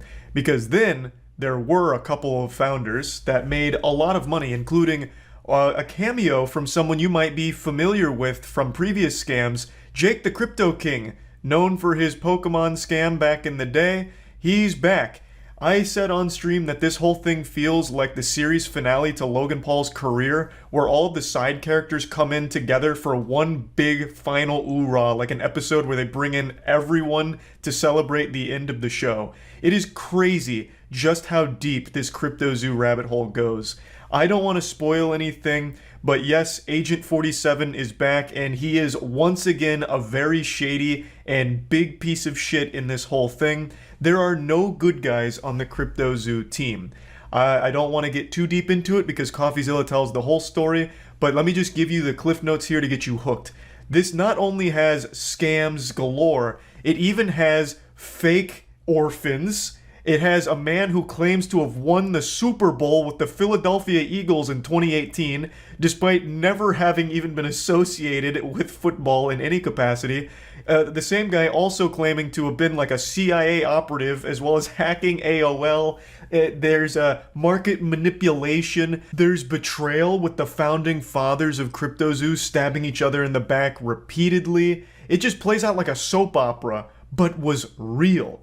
Like, even the scammers were scamming each other. So not only were normal people getting fucked in the mouth and losing money on this completely fraudulent product, but even the scammers were scamming each other. Like, it was just pure pandemonium and chaos. There was even a point where the code got stolen and taken to Switzerland, held hostage for $1 million ransom. Like, the web here is so wild and wacky. It is an unreal journey, and I don't want to spoil it all here. I highly recommend you watch the entire 3-part series from Coffeezilla. I'm only going to be showing you the first part here that I watched and went over to get the bare bones breakdown of the situation, as well as setting the stage, the foundation for the whole investigation going forward. It is just such an incredible ride. Coffeezilla has truly outdone himself with this investigation, and I'm extremely excited to see how Logan Paul defends it, because the evidence that Coffeezilla showcases seems pretty bulletproof. It seems like there's not a whole lot of wiggle room for excuses or any kind of justification for anything in regards to Compilation. But, of course, on January 3rd, Logan Paul has hyped up that his response is coming on his podcast, which to me just feels like an advertisement more than anything, but I will, of course, withhold full judgment until I hear his side, since he hasn't been very open to sharing his side for the last year. This has been like my most anticipated show of the entire year. Coffeezilla's 3-part deep dive into Logan Paul's crypto scam, Compilation. So I'm extremely excited, and I'm super happy to see Coffeezilla go so hard on this. He's gained like almost 400,000 subs since posting these videos, something like that, and he deserves it. I know he spent quite a few months investigating this. I know he's also reached out to Logan Paul numerous times to try and get his side of the story, but has been dodged and ducked every single time until he finally posted this video. I saw Logan Paul's tweet saying, actually I'll just pull it up instead of paraphrasing. He did the standard, "I used to love Coffeezilla, and I always think he gets everything right. Until now. Now he fucked up." Like, this is very cookie cutter. Somehow, every single time Coffeezilla talks about some kind of big scam like this is always the response. While I generally appreciate Steven's creative genius and exceptional work ethic, I mean that, this one is simply not true. When appropriate, all bad actors will be exposed, explained, and held fully accountable. I'll speak further on Impulsive January 3rd, which to me reads more like an advertisement for his podcast than anything. But I always just love this first line, because this is boilerplate at this point. This is what everyone says when Coffeezilla makes a video about them. A creative genius, one of the best in the business. Ace detective, like Benoit Blanc. But this time he fucked up, trust me. This time he's wrong. I lost $25,000. $120,000. This is absolutely shocking to me. These aren't children. You're telling me these adults watch Logan Paul? Or did they had to have just heard about this from like crypto subreddits, discords, all trying to like hype train the shit out of this? I refuse to believe that this is Logan Paul's audience. No fucking shot. $500,000 Australian, which is $500,000 in Compilation. Shut up! Jesus Christ. Yeah, 500K. Oh no. Today, we're investigating Logan Paul's Yikes. Compilation, a Oh my blockchain game God. that made millions but never worked. And of course, at the center of it, we have Logan Paul himself, who has abandoned this thing, WWE leaving superstar, thousands of baby. fake orphans in his wake. Wait a second. Thousands of victims in his wake. For the last 6 months, I've been working on my own NFT project. We have a massive team behind it. And Real quick, you might be asking yourself, well, what experience does Logan Paul have with NFTs? And that's a great question to be asking, and I have the answer. He was actually a pioneer in NFTs, and in fact still has some of the best NFTs of all time, such as... Are these still up on OpenSea?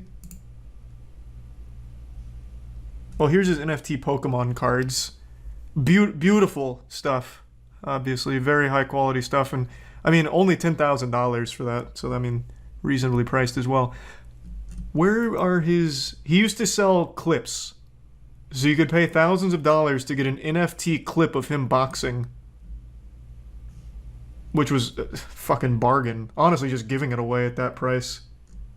You get like 15-second Twitter clips of his boxing matches. Where are they?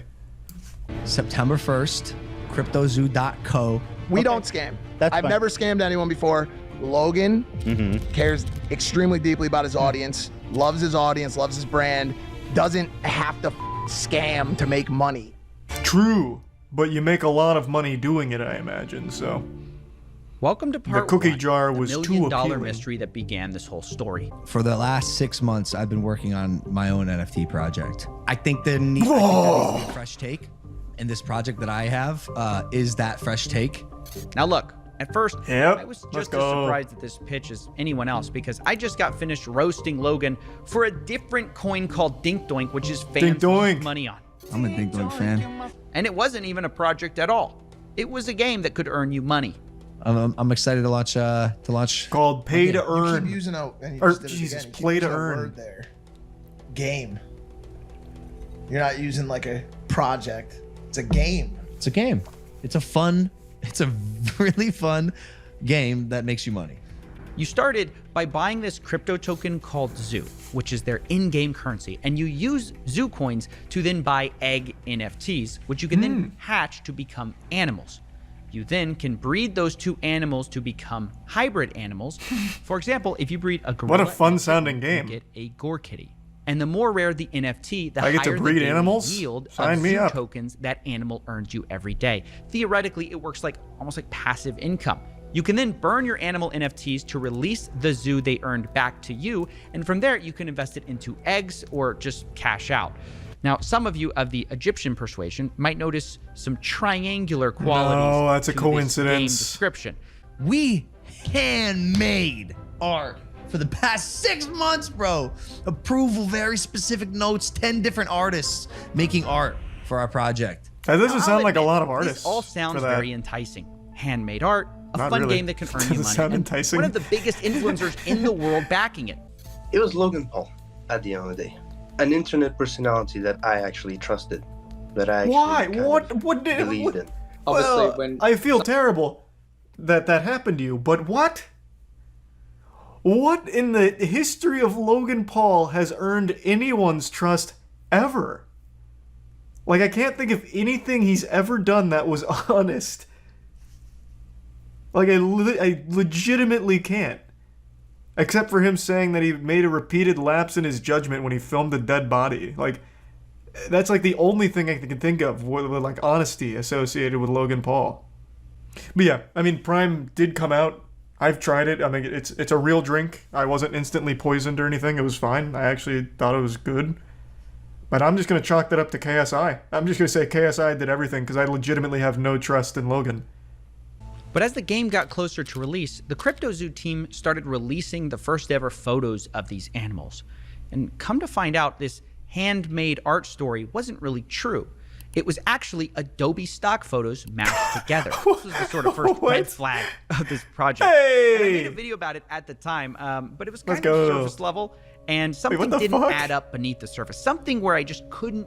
And it's not handmade at all. It's not even original. It's what's called a fork, a copy of, some other code that exists out there. One of them is called Floki Shib X, which launched before it. So where'd this $1 million go? I didn't understand. There never was. Wait. Play that again. Did you hear that? There was no way to claim your yield. There never was. Hold on. I can't The core believe it. mechanic of crypto What? that you can make money with these stupid No. animals didn't even work on launch day, and still to this day, a year later, still does not work. So I acquired a bunch of eggs, and I actually want to play the game. I didn't acquire the eggs with the intent of keeping them. I actually wanted to hatch them and see what I got out of them and play in this ecosystem that's. I am sorry this happened to you, my friend. What compelled you to want to play this game? There is no game. The game is you buy an egg, and then we give you a stock photo of what this animal might look like with a goofy nose. What is the game? It's like the only reason anyone would have ever put money into this is off the hope that they're somehow able to make a payday out of it. Like cash in their yield for some kind of profit. There is no like actual game mechanics. It is, here's a couple pictures you can look at. That's it. That's fucking it. Just the worst Pokemon. It's not even a Pokemon at all. Like, even, let's take a card game. Even a card game has game mechanics. You play against someone, there is a goal, there is something you do, there is an actual gameplay element to it. Here, the gameplay is you hatch an egg, and we combine this photo of a moose with a photo of my cat, and that's it. And now you have played our game, and now you can either choose to keep that picture and hope it appreciates in value, yield some more zoo, or you burn it to acquire your zoo. Those are your two options, neither of which constitute a game. Jesus Christ. It's never been up. Wait, you can't even hatch? No. I'm telling you, it's just a picture. There's nothing I could do with it. You're kidding! That's the whole game. It's just a picture. Even when you can hatch, it's just another picture. You can ask any of those community guys. It's basically worth nothing whatsoever. Wow. So on launch day, basically nothing worked. And a year later, that's still true. Now, after this was discovered, the price of Zoo fell 63% in just 24 hours. CryptoZoo already got millions in investments, but Logan only speaks in the Discord twice over the next year to say, quote, sober, currently shaking my head, and yo. That was his contribution to this project. Meanwhile, his community manager, Ben Roth. Because surely Logan Paul, who's got this billion-dollar hydration company and a WWE star, he's got enough money. He doesn't need to rug us lot. And it's because of these false promises about marketing that these poor investors believed in CryptoZoo so long. They sat and watched every Logan Paul episode. It actually is very impressive how far you can get when people just believe that you're too wealthy to exploit them. Like, if someone just believes you have so much money, that for some reason makes you trustworthy. That's wild to me, because I'd always think it's the fucking opposite. Too much of this is out, but he's been working on a massive project. And one of them will be the biggest thing I ever do. It's like my life and soul is put into this project, which is where most of my time these days goes. I'll tell you about this project when we get closer to launch. This project line is going to be. Is that the thing with the egg? Like the zoo? No. Okay, that's this is gonna be this is crazy. No, that shit sucks. That shit is garbage. I can't believe you guys bought that. If you're one of Holy these fuck, it was investors, awful. And Logan Paul brought up is the egg? pitching this That was a new joke. secret project, and you're thinking it's CryptoZoo, and someone's like, "Oh, is it that thing with the eggs?" And he's like, "No, definitely not. That was the last project. This is the real project that I'm working on." Much going on behind the scenes. Like, Doug, I'm not the bad guy here. Yeah. There's some actual out there. Yeah. And it's not me. Like, I'm here to build. Oh, okay. Well, now that's a lot of people okay. Well, now I believe see you. dollar signs. Like any burgeoning industry, if there's money to be made, there's going to be both good and bad people. Okay, well, at least we set the record straight. Space. I'm learning all of it. We had an issue. Took the code that he made, fled to Switzerland, and like held it hostage for $1 million. Like behind the scenes drama that took a stick and stuck it in the spokes of my wheels. Oh, well, that wasn't expected. There's a shady developer who held up Logan's code hostage in Switzerland. That's why this hasn't worked the whole time. He held it hostage for $1 million. Well, and find out the truth of what happened. Why did he steal Logan's code for $1 million? However, that's what I really appreciate about CoffeeZilla. He's such a stronger man than I. That is like the most egregiously bullshit story ever. Like, genuinely, I don't believe a single fucking phrase uttered in that same breath. I don't think there's any world where that's actually true, but CoffeeZilla is still going to investigate it anyway. I finally got a hold of him, and when I did, he It's admitted true? he took No the code way. hostage, but he says the reason for it was nothing like what Logan had said. What? Never paid me anything at all, ever. I never paid. And, we got to a point when I was working on it where I just realized they were just going to try to steal all of my work and not pay me. And so I took all the source code private. 30 engineers. I'm burning $50,000 a week on building this thing. What? Building what? You take a picture and you have your stock photos that you mash together to make a new picture when it hatches. Where is $50,000 a week going? Where? How? Holy shit, this is outrageous. But I am beyond shocked that this is at least a half-truth. So the guy did flee to Switzerland after holding the code hostage, but it was because Logan didn't pay him or the team.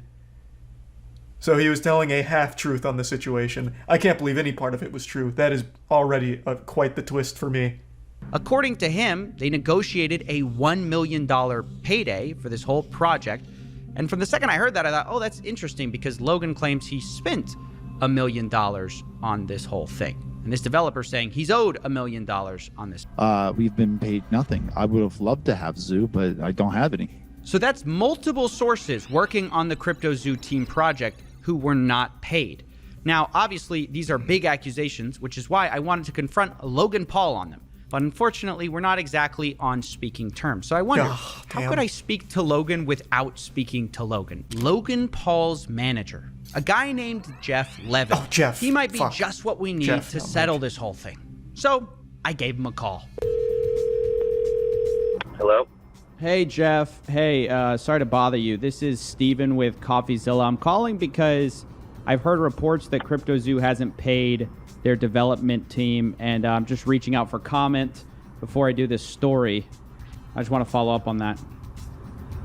I have no comment for it. Okay, oh, well, fair enough. Are you guys denying it, or are you saying it's not true? Just no comment. I don't think that the information is true. You guys have a whole side to your but story here. Your job as someone that is reporting news is to actually verify correct news.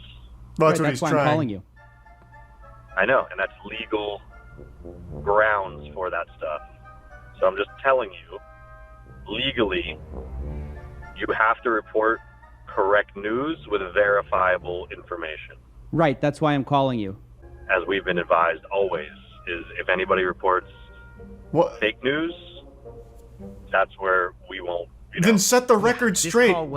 What? Is everyone around Logan just a fucking idiot? Like an actual bumbling buffoon? Huh? That is why he called you. You could have absolutely just, if it's not true, shut it down. Or tell him, yeah, it's not true. I wasn't aware of this. We can go ahead and get some material together to prove that it's all fake. Bang. Right then and there.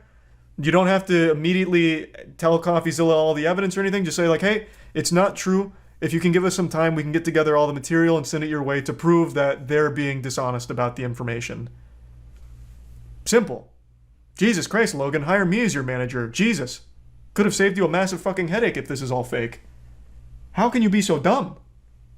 A mess. Jeff, Logan's manager, seems to be implying that I'm not allowed to repeat allegations his own development team made, even though Logan can go on podcasts and publicly accuse those developers of stealing his code.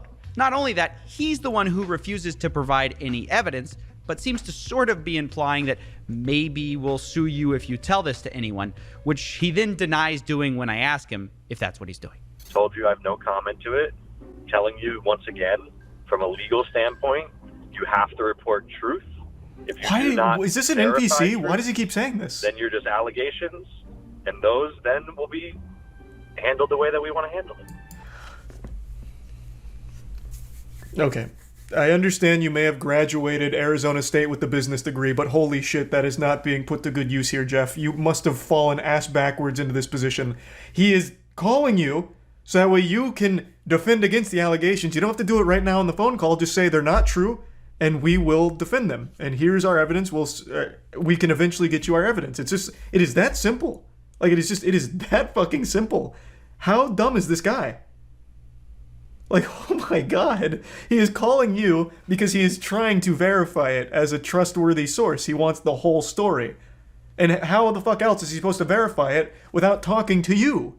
The team, the people behind it, the ones who now have the allegations. You are the only ones that can verify the authenticity of the claims. He can't go to the Better Business Bureau, who's somehow going to be having all the fucking answers to this. This guy is so dumb. He is so unbelievably dumb. And then making that like a sly little threat about it. He's Logan Paul's actual punching bag. He has to just keep Jeff around just to take all of the flack. That's got to be the only reason. He's like a little public spittoon for Logan Paul. Oh, what? No, I would have absolutely denied these things. Oh, that's just Jeff. Jeff, man, he's so fucking dumb. Yeah, no, oh my god, I can't believe Jeff. What a silly guy. I have no comment on the situation. Mm-hmm. Good defense. Your job legally is to report facts.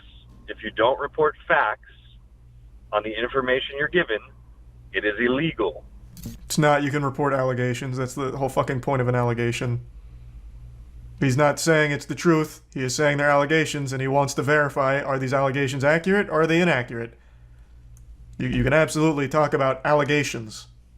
Who is he? Who is Eddie Ibanez? It's a made-up name. That's a made-up name, hi, isn't my it? name's Eddie Ibanez, lead developer here at Crypto0. Oh, This never mind. reporter said Damn, Eddie's thought it was gonna be a entire crazy story plot twist. is fake. Wait, what? It's finally here. A response more hyped up than the Avatar sequel. Logan Paul is addressing the massive 3-part investigation conducted by CoffeeZilla, exposing Crypto0 as a potential scam. Logan Paul was not too happy about that nomenclature, so he made a video pretty much doubling down on everything about Crypto0 never being a scam, while admitting to hiring criminals for the team and trying to poke holes in CoffeeZilla's credibility, but without ever providing evidence for why CoffeeZilla's no longer credible. It's not the best response, but it was enough to win over a lot of people's trust somehow, even though Logan Paul never actually addresses any of Coffee's claims with the evidence Coffee provides.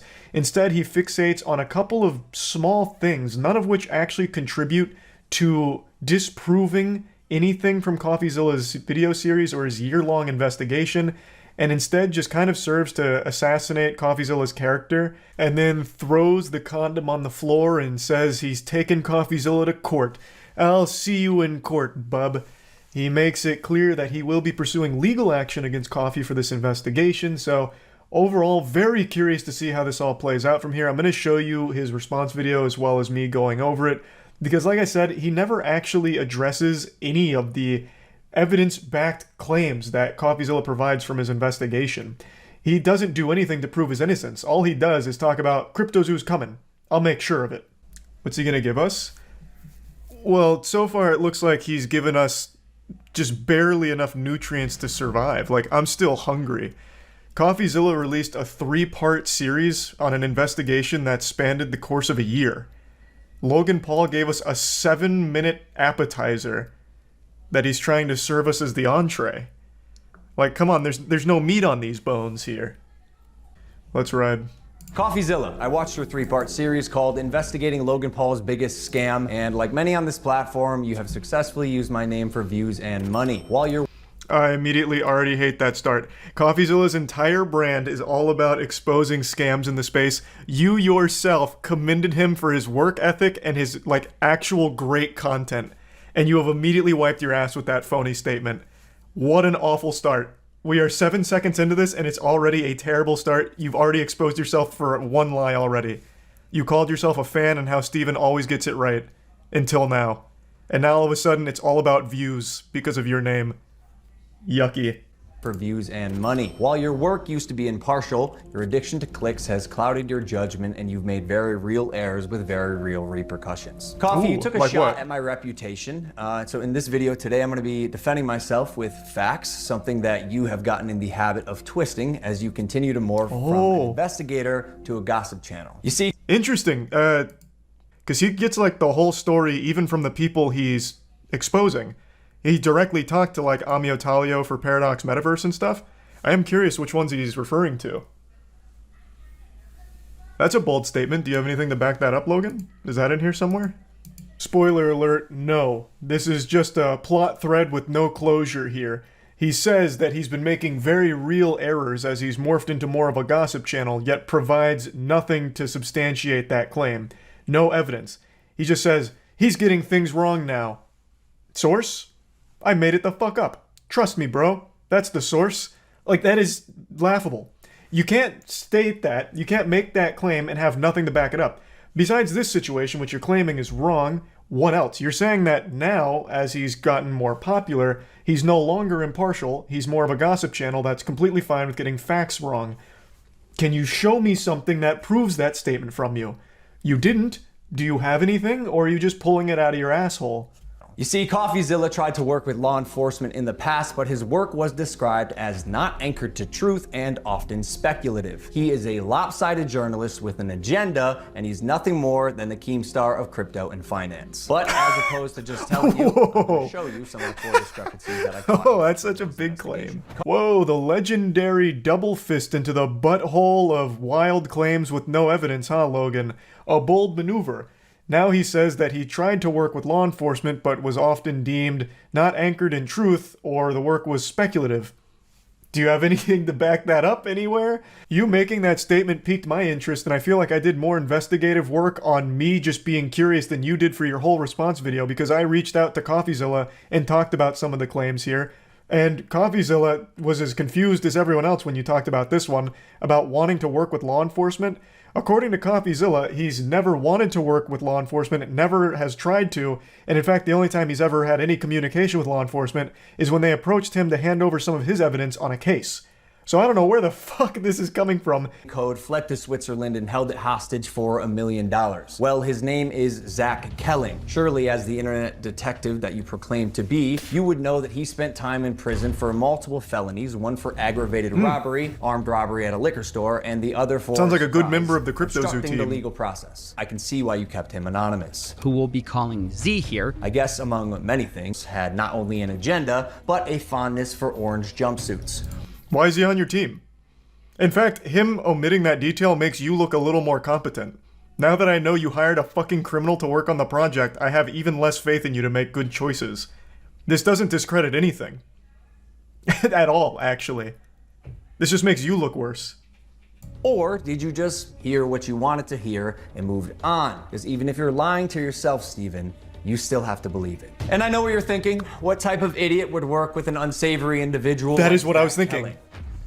I guess that's what I get for trusting the team that I relied on to vet and manage Eddie's hiring process, who has turned out to be a professional con man that I have since learned fooled billionaires, the Mormon Church, the owner of the New York Yankees, and— Hey, who'd you learn that from, Logan? Which source did you learn that information from? Surely it wasn't Steven, since you're talking about how untruthful and how often speculative and wrong it is, so surely you didn't learn that information from Steven, right, Logan? invest in a cryptocurrency, was allegedly responsible for 2 rug pulls before you interviewed him. So either you missed that or you knew it and failed to let the public know. Why? Because it was a clear sign that he was also untrustworthy. You seemed 1 second of research would prove that to be false, as you can definitely hatch eggs and even breed your animals. Click on that. Oh, we got a duck. And as you pointed out in your fine print, cross-hatching was available on ETH at one point, but you perpetuated the opposite as truth with your chest out. Basically, nothing worked. And by the way, Guy, almost all NFTs are just pictures. No, it's just a picture. And surely is... So the project sucks. So it's nothing new like you proposed. It is just, again, JPEG on JPEG, and that's it. It's not a game. You're right, NFTs are all worthless pictures, but you were proposing a game. In fact, your friend was like, oh, you're not even talking about this like a project. This is like a game. And your exact words was, it's a game. It's a really, really fun game. But now you're just here saying, it's just pictures. Which is the point everyone was making. It's not a game. It's more just NFT JPEGs that are just stock images. You're contradicting your own sales pitch. So I don't know about this guy. This guy could very well be super untrustworthy. I'll take Logan's word for it here. These were interviews with alleged victims of the rug pull. Now, even if this guy, and I'm going to give the benefit of the doubt here, even if this guy is a very shady character, he could have still been scammed. It's not mutually exclusive, because he's not the only one. So among the thousands upon thousands of people you scammed, one of them happens to be a douchebag scammer as well. That doesn't discredit the whole point, though. There was like 12 other people he interviewed as well, but even the non-interviewed people, there were tons of victims. Coffee used him as a spokesperson. No, he had like 12 other people there, and he just had his testimonial as part of it. Right? So why have you allowed the illegal recording of Jeff's phone call without his permission? And then more like an internet criminal, post it online. And it was interesting. It was like Crypto King Jake stole $6 million. True or not, we had already removed him from the team when we realized Conman Eddie, lead developer, stole $1.7 million. True or not, when we learned he was a bad actor as well, while myself and Jeff sold nothing and made nothing as verified through investigation and the blockchain. Jeff, Logan's manager, to my knowledge, never sold. Neither did Logan Paul. I repeat, and illegal. I suggest you use the money you got from pumping your Patreon to hire a good lawyer. You're gonna need it. And maybe we could have... Ooh, he's throwing it down. I guess to piggyback off that, why didn't you update the community on the project? Why didn't you talk to the community that brought all of this to light, who felt scammed for the last year and has lost tons and tons and tons of money on it? Why have you only ever sent 3 Discord messages, one of them right before posting this video? This is very easy to continue going back and forth with the finger pointing. If it's not a scam and you really are working on it, why the complete radio silence with your community? And even if he was, you can still say, hey, we're going through legal trouble, but we're still working on the game. We're not a scam. We're working on it. And what about the handmade asset, or the handmade art, which was proven to be stock photos? Is he going to address that? This is just too short to address all of the actual evidence that CoffeeZilla submitted. Talked about this. If you had reached out to me personally, not my manager Jeff, who is not me, Steven, but the first time you did was on Christmas Eve after you released your series so you could rely on false statements and unreliable people used recklessly. That's fine. You've denied my invitation multiple times. You're still invited. It can be a one-on-one. If not, we're going to handle this ourselves while we continue to build CryptoZoo, and I'll see you in court. Amen. Damn, that was big. 7 minutes of fury, but not a whole lot of evidence on specific claims, just more broader things. So you hired 2 criminals because you didn't do any amount of background research. Why is there faith in CryptoZoo? Why should there be going forward? How about here? It's coming. How? Have you replaced the 2 criminals? But yeah, he did he posted in the Discord for the first time in a year right before releasing that. So he has 3 messages in the Discord. One of them was yo. And then the other one was I'm drunk, or I'm sober right now. So he hasn't really been keeping the community up to date with what's going on, which is why for a year now everyone's felt like they've been scammed. 0 apologies, 0 addressing victims, and 0 accountability. Logan accuses me of not reaching out to him directly until December 24th, but doesn't mention I reached out over a year ago prior on Instagram. Not the optimal platform to get a response, but I also don't know how you're supposed to get in touch with someone like Logan Paul either if it's not through his manager.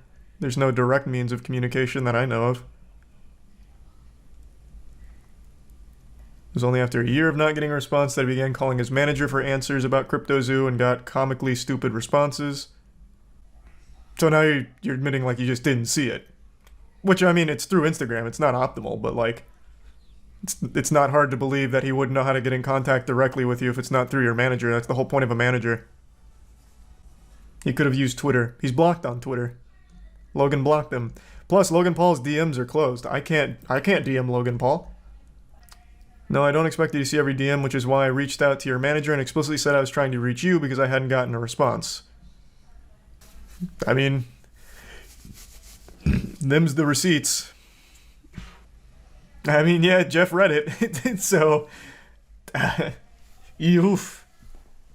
What kind of people is Logan Paul hiring? Literal criminals. He admits to it. He hired a fucking criminal. Well, 2 of them, actually. Well, 3 if you count Crypto King. 3 criminals. He had Eddie, the professional con man, who was just a blatant con man. I don't know how anyone on Logan Paul's team could hear this guy's story and think for a second he's real. He claimed to have won the fucking 2018 Super Bowl with the Philadelphia Eagles and claimed to be like a hacker responsible for AOL hacking. And also a CIA operative. And also works closely with billionaires and shit. Like, it takes minutes to deduce that this guy's probably not the real deal. And then, I don't know why he ever teamed up with Jake the Crypto King. That guy is just an actual serial scammer. I hope that he does talk more on Impulsive because, like I said, he didn't tackle specific claims with evidence such as all of the text messages and all of the actual statements from the group meetings that I believe Jake the Crypto King provided. where it showcased his, like, the whole team's motives behind the project, as well as market manipulation and then everything falling apart behind the scenes. He doesn't tackle the handmade art assets being just blatantly false and provably wrong. Apparently, I didn't do the research myself, but from all the evidence, seems pretty cut and dry. He didn't tackle the actual specific claims on the project. He's going more big picture with it, but he focused in on some really small ones, I think. Again, this guy being a scammer and also getting scammed by Crypto0 doesn't really prove a point other than this one guy is a piece of shit who also got scammed by my project. He lost money on it just like everyone else. You shouldn't have been in your video. And that's fair. Definitely not a good spokesperson giving testimonials if he's also not a good person. But it also doesn't discredit all of the true victims that are there. But he doesn't prove his innocence here either. This is still a project that should have no backers. He hired 3 fucking criminals to run it with him. There's no amount of background checking, there's no communication, everyone did lose money on it. There is no reason that this should continue to exist. What he should do is apologize to everyone that lost money and just fucking refund their investments. Just eat shit on it and move on, if you want to continue to try and have a good reputation. Even if it wasn't designed to be a scam, which, again, all of those group chat messages as well as everything provided from Jake, I believe, seems like from the beginning it was designed to just be a money-making exploit. But even if that wasn't the point, everyone did lose money on it. It is still in a non-functional state overall for the majority of your users. Do you think there is anything Logan can actually take legal action on? I don't think so. I don't see how he could, if I'm being honest. I don't really think there was anything necessarily defamatory about CoffeeZilla's video, and I don't think that's what he's going to go for. He's going to go for the unethical record, like, I think it is, like, actually illegal to record a private phone call conversation. He's going to go for that angle, talking about an illegally recorded phone call with his manager. So if he is going for something legal, I think that's the angle he'll take, because he does have a leg there. But as for defamatory, I don't think so, since it was part of just like an actual open investigation that was publicized. Plus, I don't really think you're going to win as a crypto company that actually did have tons and tons and tons of victims that lost money on it. Not in Texas. It's not illegal in Texas. Is that right? I didn't know that. CoffeeZilla's in Texas. Well, yeah, that's why that would be relevant to this. No, it's probably not about winning. It's probably just about strong-arming, because Logan has significantly more money to hire a legal team and bully for a long, long time. You're definitely biased, though? I would have been super open to Logan Paul somehow figuring out, like, how to prove all of that wrong. It's just the evidence was, like, pretty tight. It wasn't just, like, circumstantial nonsense. It was, like, very thorough investigation, man. That's not bias. That's looking at evidence and seeing, this is, you know, not a lot of wiggle room, but I'm open to hearing. And I heard a couple of decent points. Granted, I don't think they're that strong overall, like, CoffeeZilla omitted that one of my core developers is actually a criminal. Like, okay, he didn't say that. You are right. CoffeeZilla probably knew this guy was a criminal and didn't bother mentioning it. Though I don't think mentioning it makes you look better. In fact, I think it really makes you look worse. You hired him. You did no amount of information gathering or background checking. But you're right. CoffeeZilla didn't mention that. That was omitted. Or CoffeeZilla not doing his research enough on this guy being a scammer. Fair enough. That is correct. He is not someone that should have been in the testimonials as one of the victims, though, even though he probably did lose money on it. It's a scammer who got scammed. It doesn't discount the rest of the people who gave testimonials that did lose money, but you focused on one who is a bad person, apparently. That's fair enough. Yeah, CoffeeZilla probably shouldn't have had him in the testimonials. And then the egg hatching thing. I believe there was evidence about the egg hatching not being functional fully when the game launched. And I think in CoffeeZilla's video, he did say, like, they did eventually try and get that working, but it's still not in a fully functional state. But those are, like, the only points. And then this call being illegally recorded, which apparently is not illegal in Texas. And then he confirms what CoffeeZilla confirmed about Jake stealing, Eddie stealing, and Jeff and Logan never selling.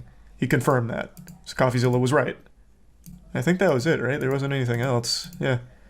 And then it was just about him, like, saying, we're working our ass off, it's gonna come out, it's not a scam, without providing any information on what exactly they're gonna do differently. You're gonna hire more criminals? It's just scammers scamming scammers. Yeah. That's exactly what it was internally. Again, another thing he didn't address was all of the group chats that are now public. He didn't deny them either, he just legitimately didn't even bother talking about it. Or any of their internal memos about market manipulation. It's enough for his fans who didn't watch the coffee video, though. Yeah, it is going to be enough for the fans, and it's going to be enough for the CryptoZoo backers who are still holding on to that, like, false hope, but... Here, just going through Twitter takes real quick. This seems kind of representative of most of the hive mind on it, so I'm just going to read it. Though this is just one person's opinion, kind of echoed in different ways. Logan and his team need to be held accountable for picking horrible partners, but to say he scammed when he didn't sell is insane. Just because he didn't sell doesn't mean that it wasn't a scam. Tons and tons of people lost money, and his internal partners did sell, making millions. Who's to say Logan Paul wouldn't have sold if it kept going?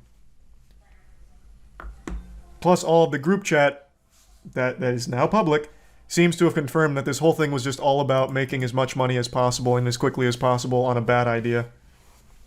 Still a scam. Just because it didn't sell doesn't mean it's not a scam. You 100% was going to sell if it didn't happen. Yeah, but that's just speculation. I don't know. I don't know if he would have sold. I will say the reason, one thing that definitely contributed to not selling is after Jake sold and made $6 million, the price right in the shitter. So obviously he wasn't going to sell too. And then Eddie sold $1.7 million and then deeper into the shitter. So clearly he wasn't going to be selling regardless. I don't know if his intention was to sell, but it seems like the intention with the project, based on all of the group chats, was to make as much money off the audience as he could for the whole team. Didn't he make money from the egg sales? That I still don't really know. Even in CoffeeZilla, I was scratching my head because I don't know. I don't think you can say for sure whether or not he himself pocketed money off of the egg sales. That, I think, is still just kind of tough to say for certain. Watch the CoffeeZilla video now. It's a lot different with this context. What the fuck? He didn't context? What are you talking about? I guess in this one part where this guy giving his testimonial is untrustworthy, but other than that, it doesn't change the lens. The evidence is still there. He didn't tackle any of the evidence other than saying that one of them was unethically and illegally gathered through that recorded phone call. And that's really about it. Or that Z that he was talking to was actually a criminal that Logan hired. Like, it doesn't change the lens. How the fuck is Logan still sticking with Jeff? That I don't know. Jeff just sounds like an actually observable stupid man. Like an actual stupid idiot. I don't know why he keeps Jeff around. I don't. I really don't. I actually think Logan had no idea who was being hired. It was all Jeff, but Logan's gonna still take the fall for it because he just let Jeff run rampant like a dog off the leash. Hired 2 criminals, and then those criminals hired a criminal. So then eventually they hired all 3 fucking criminals. Like, I don't know why he keeps him around. He didn't say how it was a scam. I actually think a lot of children have too much easy access to the internet. What do you mean, explain how it was a scam? Like, what do you mean? The method of scamming was gathering as much money from people, talking about how fun this game is and how you can play to earn money on this game. And then the game comes out. The game isn't in a functional state for a while. Maybe it is now, perhaps. Logan seems to insinuate that it is functional. But regardless, it is worth nothing, meaning you did not play for a while, and now when you do play, you don't earn. So you just lose money. However, his team made, in total, $7.7 million off of selling. It's called Pump and Dump. Now, Logan and Jeff didn't sell. That is true. That didn't happen. But just because they didn't sell doesn't mean it wasn't a scam. There is a group chat where they were talking about money-making ways through the crypto space and copying a certain project that was very lucrative, and the entire conversation was always about making money off of Logan's audience. They then even get into market manipulation tactics, talking about what's an acceptable amount to sell on any given day to not influence price too much. It's a scam. That is a scam. I don't know why I needed to break it down into the Cliff Notes for you. I don't see why that was necessary. But I hope we're all on the same page now. Now, Logan Paul is denying that this was ever the case. So he's not like apologizing to all of the people that lost money or anything. He's saying that with this guy stealing the code, it was a huge setback, and there's just been so much going on behind the scenes, and then Jake tanking it, and then Eddie tanking it. It's just been hard to rebuild, but he's been working super hard to bring it back. But he still is missing the big problem. Nothing was communicated to the buyers. They have been left in the dark for over a year. Logan Paul has made 2 Discord messages in a year. One of them was, yo, and the other was, I'm sober, shake my head. He made a 3rd Discord message 2 days ago, right before posting this video. There's nothing being conveyed to all of those people that lost a ton of money. So even if it's not, even if Logan Paul never thought it was a scam, there were very real victims that lost very real money on this project, all because of him. Do you think Logan will actually follow through with his court thing? Yes. I think 100% Logan Paul will follow through with the court thing. He has significantly more money than CoffeeZilla. He doesn't even need to win in court. He just needs to bully him. And I think that's exactly what he's going to do. 100%. Why do you think Coffee declined Logan's invite to the podcast? Because you got invited right before Christmas. And then again, right before New Year's. Who's going to want to fucking fly to LA for that on his podcast? Of course he's not doing that. CoffeeZilla also reached out saying, hey, let's just do it over a video call. Why did Logan decline a video call, which is significantly easier and more convenient? So he could try and intimidate him. There's plenty of reasons not to go on Logan's podcast to talk about it. I think the obvious one, Logan completely controls what actually makes it into the final cut. Like, there's nothing to be gained there. Why not just do it over a video call on a stream? Literally anything. CoffeeZilla offered just a full video voice call so they can talk about it, which is very convenient for both parties. Logan Paul didn't even mention Dink Doink. Like, yes, I know. We all know Logan Paul has had some very shady shit, but this was focused on CryptoZoo, and he didn't address the evidence-backed, all of the evidence-backed claims from CoffeeZilla. He focused on just a couple of nitpicks, really. And then the broader picture of, I didn't sell, and CryptoZoo's not supposed to be a scam, and I'm committed to making it real and work and fixing it. He just posted the CryptoZoo's Twitter for the first time in a year. Yeah, the timing is really weird. That is so odd that now all of a sudden he's all in on CryptoZoo despite radio silence for a year. Just a coincidence, I'm sure. You seem pretty biased. I'm so tired of that word losing all meaning. One side had evidence, the other side didn't. It's just that simple. I was very open to hearing how Logan Paul would attack the evidence, like maybe there was holes in it, maybe things are misconstrued or misrepresented, but he didn't. He didn't even address the things with actual substantial evidence. That's the whole thing. The word bias has lost all meaning right now. He discredited a witness, and that doesn't discredit him from being a victim of the scam, by the way. How many times do I have to say it? This guy, Emilio, can be a scammer himself, have a shady past, and still have been one of the many victims of CryptoZoo. It's not mutually exclusive. But yes, I agree. He should not have been in the testimonials for the victims. In fact, if he wasn't, Logan Paul would only have a single point in this video. Which is, you recorded my manager being a fucking idiot without his permission, and it's illegal somewhere. There would be absolutely no grounds at all for defamation. Plus, as he even mentions, he never made any money off CryptoZoo, allegedly. And he even says he never plans to make any money off CryptoZoo. When it comes to a defamation case, you have to prove damages.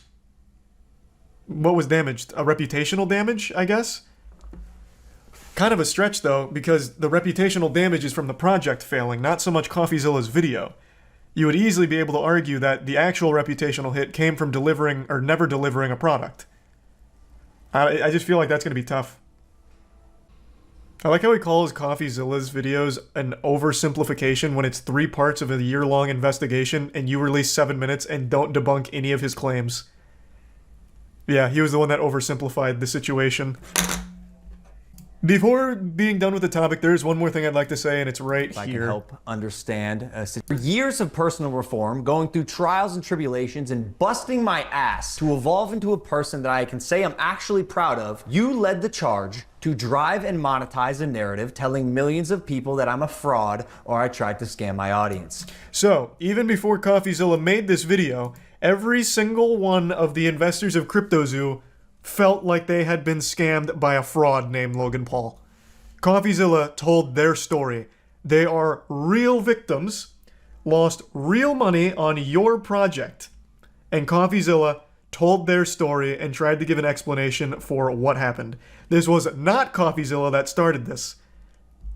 Even if one of those victims is shady himself, that doesn't discredit all of the other very real, normal audience members that lost money on your shit.